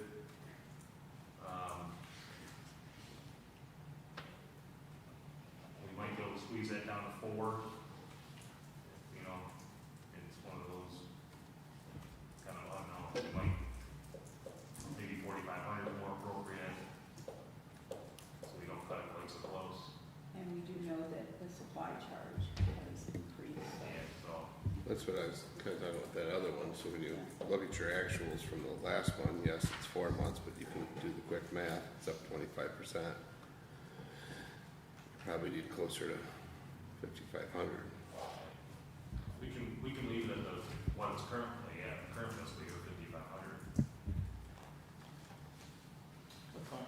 Yeah, because the current fiscal year is 55, and Right. the actuals of just the last 4 months of that one was 51.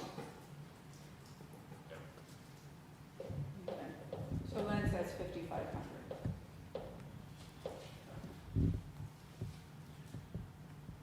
Fuel for heating, 1,700 in the current fiscal, we spent 1,400, I'm asking for 1,700 in the proposed.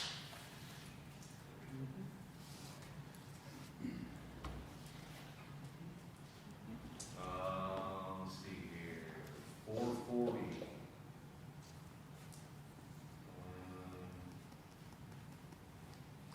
40,000 in the current fiscal year.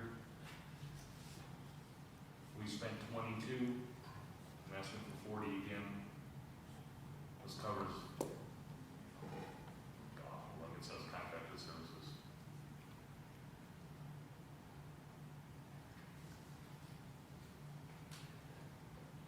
So contracted services.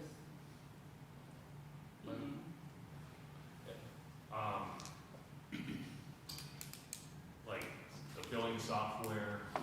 that type of stuff. Lens, what is that 86 that you have? That's what I was just trying to figure out, Brad, it's like, how did you, Why we got that in that last time quarter there? the last quarter you had 86,809. 86. Yeah, why was there such a huge spike in that last quarter of the previous fiscal year? Right here, so 440, and the last quarter actuals, you have 86,809. And then year to date, 32, or 22, sorry. Yeah, I think we have to check, I think I'm the only one with it. That's Sorry, the, Strike that number? was that the, expenses from February to That's under February to May, yes, 86,809 is what you have there. Yeah, we may have to check that, Jerry. Check it tomorrow. Because I maybe pick up the one number on there. 'Cause that's basically from encode our software. We have to check that tomorrow. I could pull it up. So, staying 40. Oh, we're staying on 40, yeah. Yeah, but, What's the account number? 440. The next one, 444. Repairs to equipment and property. We got 3,000 in current budget, we spent 2,000. That's gotta be a mistake. And we You're found asking for 49,000. And 49. Yeah, so, there was 9,000 for leak detection equipment. 9,000 leak detection, he said. 9,000 for leak detection. And, what, 35,000 is for the, base station unit on top of the community bank building that reads all the water meters. Is the last one in service that this manufacturer has. It's at the end of its life, so whether we try to, whether we put that in the budget or take it out of the budget, make it capital, whatever the case may be, but that is nearing the end of its life. And none of our communication for reading water meters will work if that does not work. And we have said we want to build these things into the budget, so we said there's something. I was just gonna ask, is that leak detection like something new that you're buying? Yes. So then why would that be in repairs to equipment property? Property capital. Wouldn't that be under maybe 220 other equipment or something? It could be. It could be, that must be just the line I put it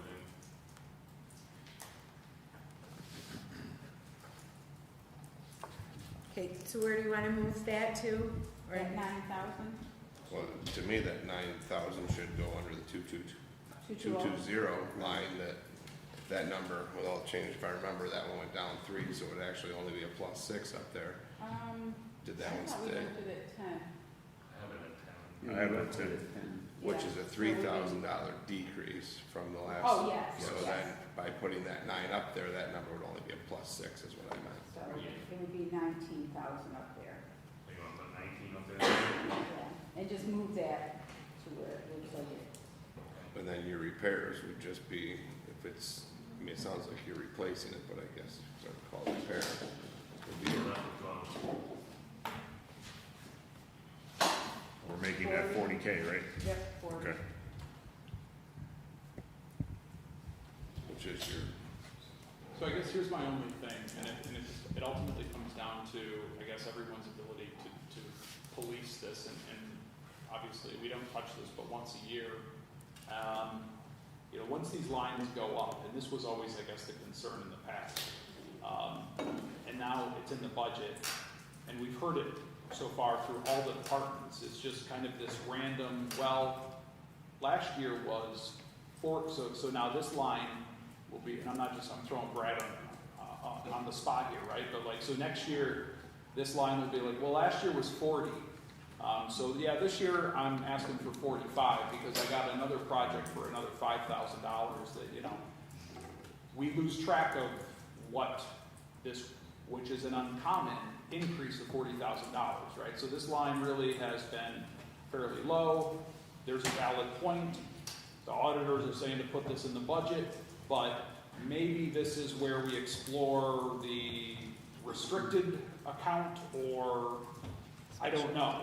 I don't know how to handle it. I just, as a best practice, how do we police this or prevent just from this gradual every year line items going up and up and up? To your point, we have a restricted fund further down from IT, so we could create a restricted fund as well for that 35,000 for the base station. So John, are you saying like, because I agree with you, like create some type of restricted fund and then have a running list of what they said that it was for? Exactly. And then at the end of the year, we can cross that deductions versus that That list goes of back to zero. what and you then- said you yeah, were going to For the do. projects. Right. Just like we do with the capital fund, we Right. track things down. Right. I'd rather have that too. I'm fine with that because it brings the accountability. That way it's not just then still there. Because you're right, when there's no institutional memory, that number becomes the new norm. I don't know. There you go. So, Very well said, Joe. That's, He has the institutional memory. No, I forgot, I left the room. No hands. so I'm in No agreement, pants, can't but wear pants. I think that we were told that we really should have these as line items. Yeah, but You know, but I agree that history tells us that things don't go well when we didn't have more control, which is why we have all these capital projects. then is there a line item that we could add into each one of these budgets that is a special project line item? Something to that effect, that every year that goes back to zero and we know those are just for, Wouldn't it fall like under just capital improvements and then you have a list of capital improvements, leave it restricted? however, whatever we have a account you guys capital want to outlay call over it. here, you can put a capital I outlay don't care. here.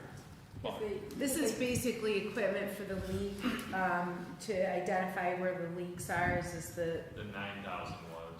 And Okay. The 35 or 38 is for the, Radio. Transmitter? Is that what you're saying? So, it's like a transmitter on top of Community Bank that reads all the water meters. and it's a one and done, it's like something Yes. that we do it? Yep. Okay, so what do we wanna call it? Radar equipment? I think that Water meter base station. I don't think that you should limit it to that, because I guess what John's saying is you've listed multiple lines that have gone for needing different things. If you do something that's more general, like a restricted capital improvement line, then you give a list of what they were, and then at the year, they can then be checked against it. Otherwise, you're gonna have one for that one for the leak detection, one for this one. Just have one and then have a list of what they said they were for, Right. the justifications. Like the capital. Every department should have one. Right, equipment restricted fund. IT, every department, right? When we hear this, well, we need to Yeah, upgrade so- servers, So whatever we it can is. check Jerry's when he says IT restricted fund was for this, and then next year when they say it was for that, but that didn't happen, then it should either be there or, Alderman Robinson. So to solve all of this may be able to happen right with Lynn's, isn't there a comment section or something for each one of those lines? So if it was notated or somehow put in that this line does not increase, this line resets to zero, instead of, that way when we come back next year, we've forgotten about these specific lines and we say, hey, what was this line for? We'll say this line was for the communication equipment on the tower, it reset to zero. Now we can reset that line to whatever we need for the next budget for whatever that new proposal is, that in And that line would with possibly be the descriptor in the restricted fund. Right, Restricted. that would, yes, essentially be your, yes. And, of course, we would have our restrictive of what we would do with the capital funds and stuff like that, but, I mean, from within the budget, from what was just mentioned by John and what was reiterated by JR and Carrie, to that way, we have a way of identifying that particular line so that we're not going in and now we want to make this, we, the city, wants to make this their own and name it as such so that the names correlate to the broad base of what we want, but we also want to make sure that the lines follow what we're actually doing or what we want them to do. So, Yeah, to that end, it seemed like that doesn't really, as you said, then under repair of equipment and property, but rather add special projects or something and then list out what it is. right, I mean, because we just moved $9,000 from one line, from the repairs and equipment, because really it's not a repair. It's actually other equipment, as was stated. But then once we added that to $19,000, now the premise that John said, next year comes and they're like, yeah, we had 19 last year, now we're gonna need 25. Put a notation in it that says, no, 19 is your cap. this is what you're gonna use as other equipment, this is where you're gonna stay. When we come back next year, your reset is 19 grand again, and that's it. Okay, so to that end, so that is a 444 line. So what we would recommend then is taking that 35,000 out, right? Put it to a separate line? Or are you suggesting that we leave it in under equipment and property and put a notation? Now, that one, the 40K for the repairs, 444 line, Mm-hmm. I'm just saying leave that right there for that. Oh, because, I'm sorry, 35,000 because- is a specific thing that is Yes. really not fixing it or property, right? It's not a repair. It is something we need to be able to do all of our water bills. yes, well, I mean, in that case, then I guess some type of notation would have to be in there, because if you put it in there for this year, then yeah, you don't want them coming back the next year saying, hey, we want that, so. So I said if you create something like See. 463 that says departmental improvements, and then under your comments, you list why that dollar amount's Oh, there. I like that. Departmental improvements. $35,000 better. So when you come back next year and you say, Brad, you had 85,000 and that, and it was for X, Y, and Z, did you do X, Y, and Z? And that title would work, because it would work for all departments. Lens, where do you have a, I made up a number. Spare numbers? oh, you just made it up? Do you have Been making spare numbers all numbers day. is what we need to know. Yeah, departmental upgrade Do 666. you have a chart of accounts? Yeah. Oh, as We'll well. have to go through and see which one is available, or I have to add a new one. So I would I would say, look through your chart of accounts, and if there's something that is what we're talking about, otherwise, make something that is, Yeah. meets with, you know, Right. department projects. And then make that a reserved line, so that way. Yep. Some reserve, department projects reserve fund. Yeah, I like department improvements. I think because that's what we've asked, right? And to have it as a line item, these things that, you know, so that we're not kind of like, hey, we need 35,000, so thank you for not just coming to us later and saying, hey, I need 35,000. And then in those other departments that we've already discussed, there's some lines that we'll need to go back and remove those and put those into that departmental upgrade 666. Yeah. And I think it's, Or, I think it's, 158, I like the 666 better. I think it's a material, you know, We'll definitely remember it. it's a material thing, right? If it's a small dollar item, you Yeah. know, a couple $1,000, that's one thing, but if it's, you Yeah. know, $20, $30, $40,000, then. So we take 35 out of the 444, put it to a new line. Yes, so now we have 5,000 in that line, Right. and then we have 35,000 in this other line. Are these all that were in the budget we're on right now, are these all the line items here? I'm sorry. In the budget that we're using right now, are all the names here in the appropriations? Well, and that's, We're gonna find one to add or. okay, Just the ones you're using, I think there's other ones that you don't have used. okay. Yeah.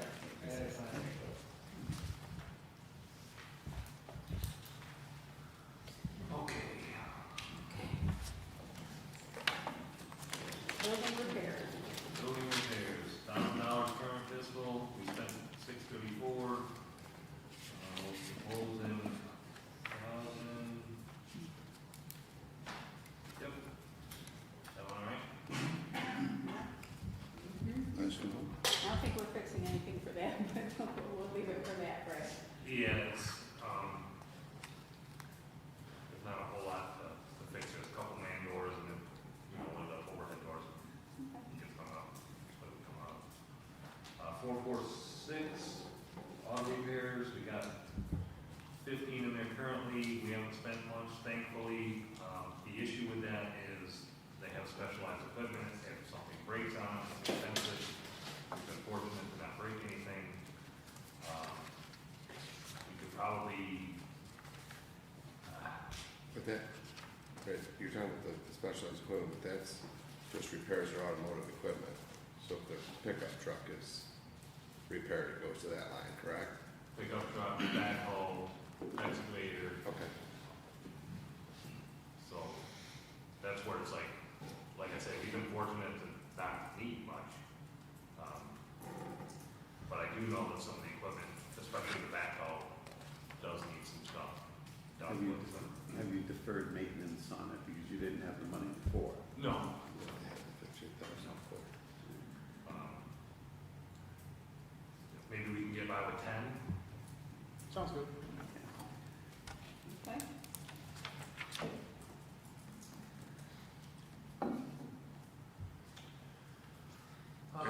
This one's similar to, I'm sorry, this one's similar to, as we are replacing our vehicles, we're still seeing an increase every year to our repairs. So that doesn't correlate.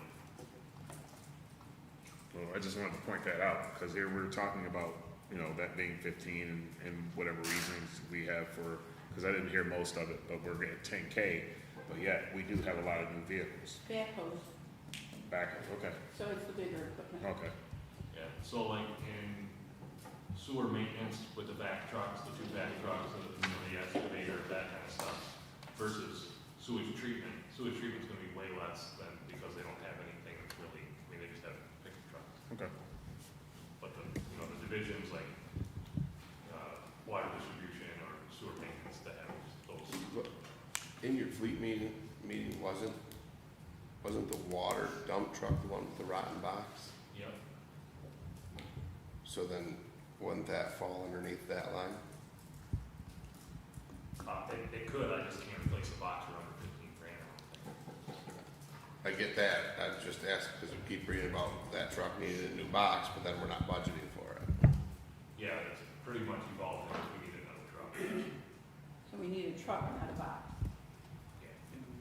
So we don't want to replace the box. I thought we just did Which- Monster Randolph last year to repair. Not that one, I think. It was the first one. We did repair some boxes, but not that one. Which, do you know what number it is? What number? 2, I think. It's a big blue dump truck. Okay. Okay, so since we're not repairing the box, 10,000? And we're not. How about budgeting we leave for the it truck. until we talk about the fleet, I mean, in general, if that's okay, but, Okay.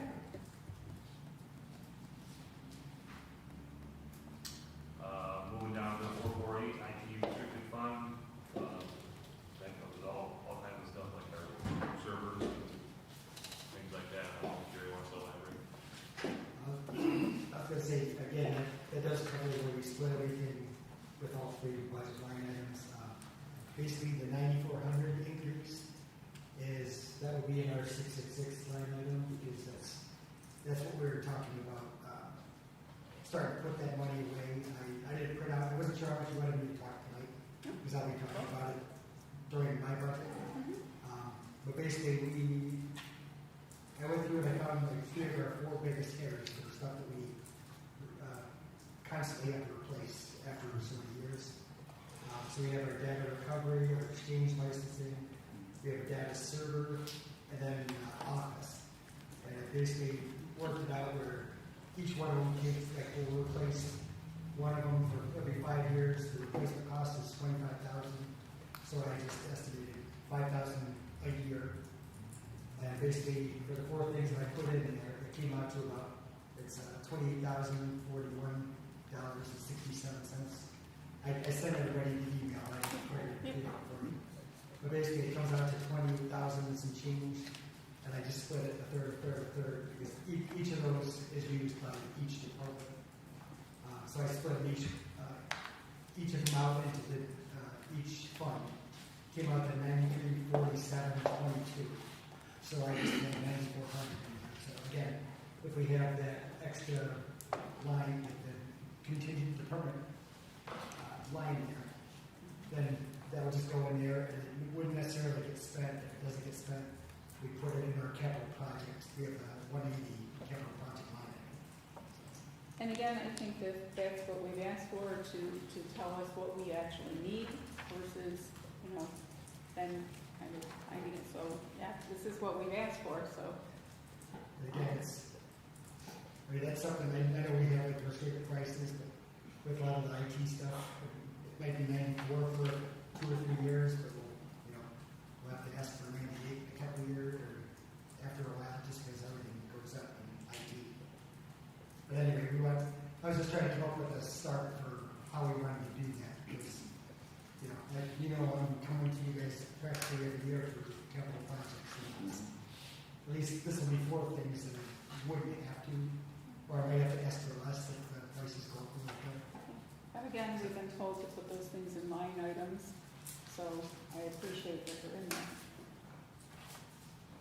Okay, Moving on to the last one, 462, trail training and education, $5 grand in this current fiscal year. My spreadsheet showed 975. We had new employees that need training in this division. We just haven't had a chance to get them trained. So I'd like to leave at 5, knowing that we're going to use it.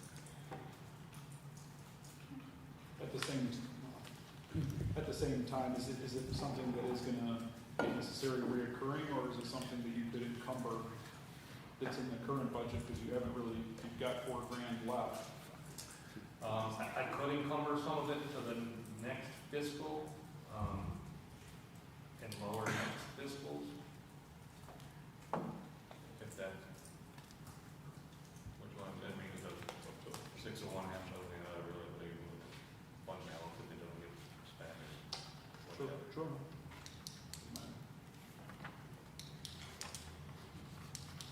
Paul? I have some thoughts, but I'm not even gonna. It kind of coincides with what I was saying about the safety aspect. If you have employees that are new and then they're out here working overtime, but yet they don't even have the training, then Yep. now we're just adding in yet another factor. So, but I wanted to pivot back to the 40K on the 444, because I think I wrote something down wrong. So we went to 40K and then we're saying we're gonna move 37 grand to another line? Because I heard 33. No, I it's thought. 444. Yeah, for 444. 35. 35. Yeah. We're gonna move 35, so we're gonna leave 5 grand there? Yes. Yes. Okay. 35 burn was for the communication thing, the 9 went up to Yep. the other equipment line. And 35. We want Yep. For the leak detection. All right, I'm all set. Thank you. Okay, so since we only made a modest couple of changes, though, can you spin that magic wheel and tell us what we're at? So Vernon doesn't have to use his calculator? Yeah, it was right last time. If you'd carried the one.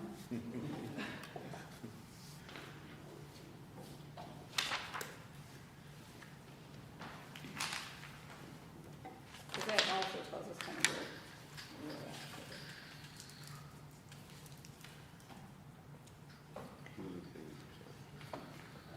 How much did we have for the, We only had The first one. 884,000 in there. the first one? I have two. Oh, the first one, it was, 205.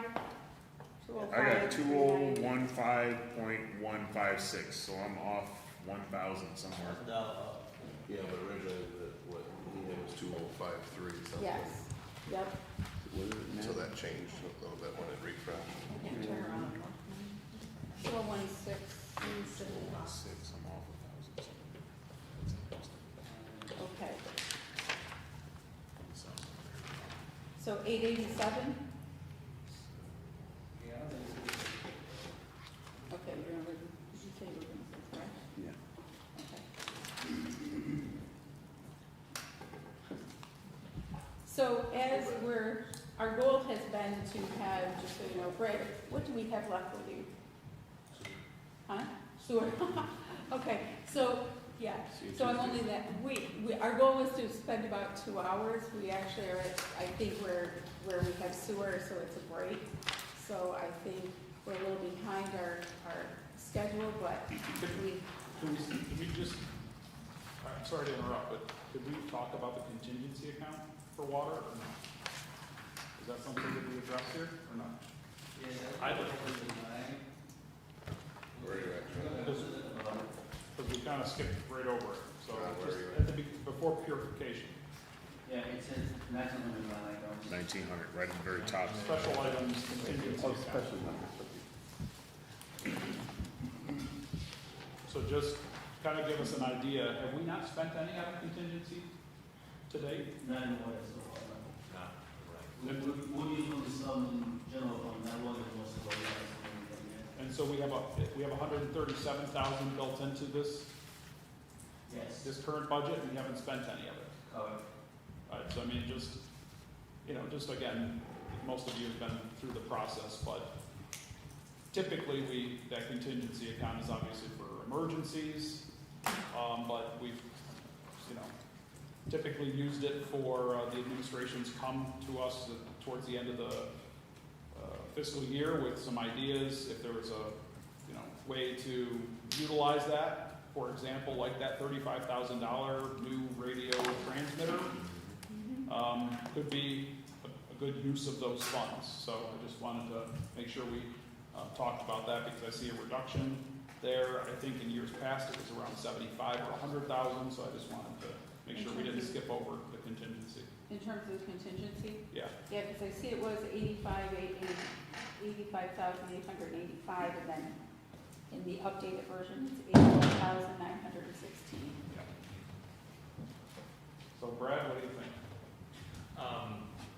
I don't know what, like, our policy or what the council's thoughts are on what we want our fund balance to be in water and sewer, whether our target is 15% or whether that's the floor, or whether our target is 20%, in case you have to spend a little out of it.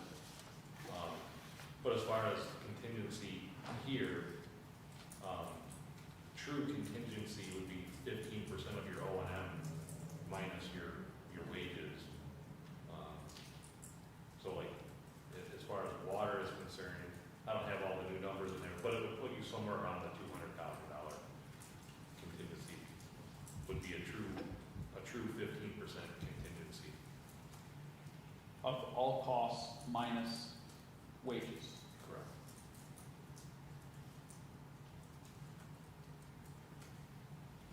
And I think over the years, going maybe where we were 10 years ago, when I first started, I think we had higher contingency levels in all three funds, and over time to get the, you know, balance, to get things to balance, they've been whittled down over time. And I want to say maybe it was even, I don't know how it got to 137 last year. I thought it got down to, maybe we tried to increase it. I thought it was like 150 and then we moved something and Yeah, ended up okay. at weird 137. Okay, yeah. So tell us the number if, what it would be if we had the true contingency would be how much? 200. That's 200. 200,000. It's right around 200. I don't have all the new numbers in there, but it would be 15% Mhm. of your O&M for both of those budgets. It would put you right around that 200,000. So, So, go ahead. I was just gonna ask, if that's what you know that it should be, then why did you want to cut it to 81? I didn't put that number. We cut it so we could balance the budget, basically. That's why we cut it down. Sorry, I don't know where the number came from. Yes. So if we haven't used anything out of this year's, or last year's, did we not use any, did we use anything out of last year? I think we did, I think the numbers were good.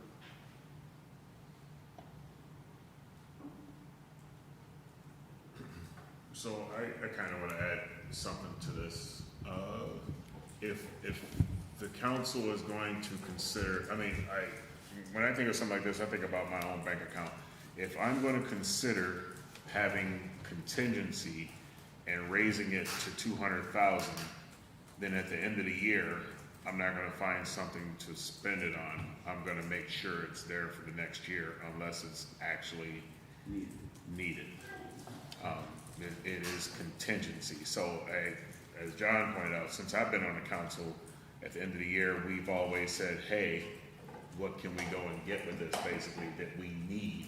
And then we do transfers and do that. But if we raise this to 200,000 and it's in fact roughly 15% of what we should carry, I don't have a problem with that, but it's gonna be a hard sell from me. Hey, we'd like to go, buy an extra dump truck or whatever. I'm gonna be like, no, that should be balanced into the budget or put into the budget. That money is strictly contingency. And just for contingency cannot hold, right? That just goes to Right, the so fund it'll balance. roll right back in, and then, yes. Okay. my point is. No, I know, I'm I not just, gonna be looking to no, spend I it, know that, yeah. I just know if you Roll could just it right roll back that in. contingency over. That way our fund balances stay healthy, and then we budget for it the next year again and go from there. So if we make this move, I'm just letting you know up front, I'm gonna be hesitant on, if I'm still on the council, hesitant on anything as far as spending that, it's contingency only. So you can't roll over, so you can't encumber it to be able to, which is unfortunate, because then you could build it versus 1 year. So, But good, 35,000. If we go back a little bit, last year we did not spend any of the contingency act. So the 75,000 we have in there, we did not spend any of that. so that went into the. It was from balance at the end. Okay. So it's kind of like a big savings account we gotta continually replenish despite having put. Do we want to put 100,000 in this year? We didn't use any last year? I think 100,000 would make sense. I mean, that's something we can always do gradually What would you say the fund balance to is get right rid now? of that. I think the fund Fund balance fund was balance healthy. is healthy Yeah. at this For point. water? For water. It increased above 15%. So I was just gonna say, if you're sitting above the 4, I mean, then you could probably gamble and keep that lower, but if you're down below, then you gotta put it higher. Do you know, Lens, what the current level is? Because I thought the only thing was 13.3% was the general fund, but the other two sewers like something crazy, 250%. When the guy delivered the audit, he told us. Yeah. According to the Mercer report, the current fund balance of water is 945,000. 15% of your overall budget would be 686,000. So you have a surplus over your 15% of almost 260,000. However, we also know that we have all of this stuff that needs to be fixed, and that if we build that up, then we can fix it versus having to come out of pocket. I was gonna say, with your aging infrastructure that you have in water, 20% is probably a healthier number to try to maintain. Yeah, I mean, That's 20%.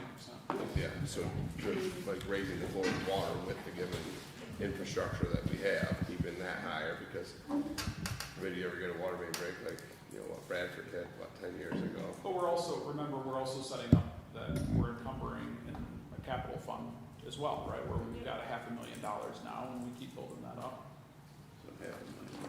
so, I mean, if that went into our fund there, that 137, I mean, I would support 100,000 go in and up this just a little bit, because we know we have all all of our water pipes and stuff that we need.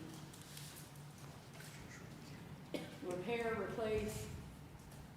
There's Okay, more capital projects to do in water than there is sewer.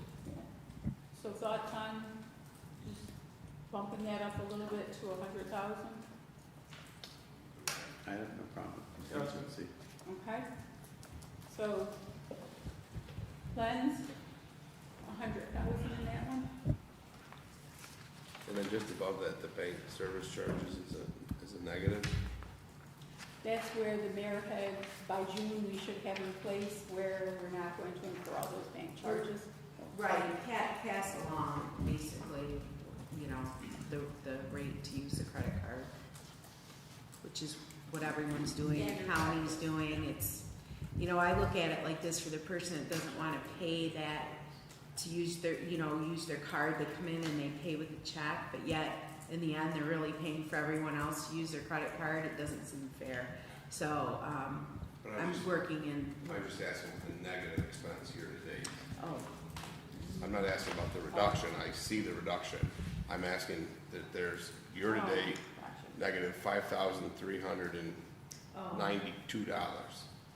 okay. Lens, It's paid us.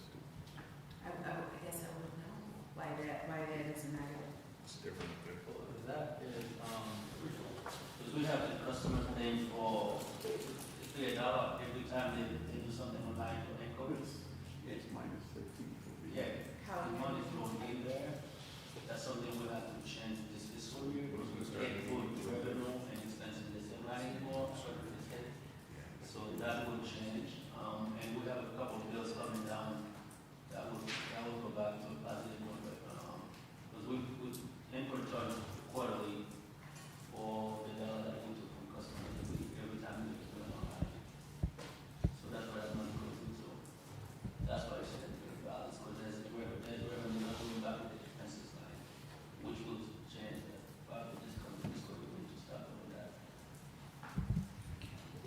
that is rectified in this year's budget with breaking out expenses and revenue?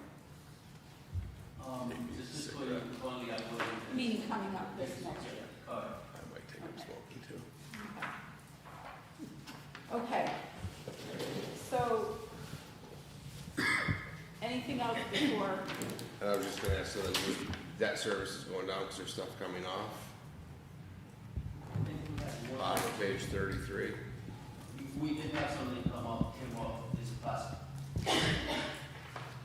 this current fiscal year, I think July, June, we did one last year for, that is exactly what it was, one of the bills pulled up, both, as of this past summer.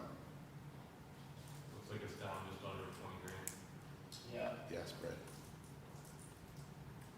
I can concur, and, I know that's the reason why.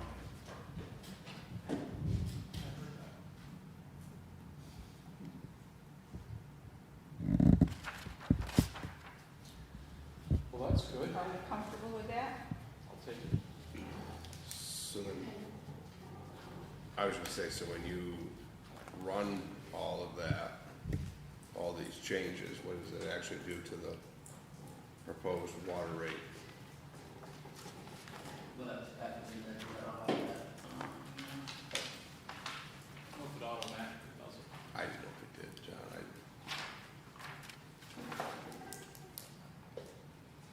And for, we decided we want to discuss the sewer portion of the budget, just a heads up, I have a lot on the committee of the whole Tuesday.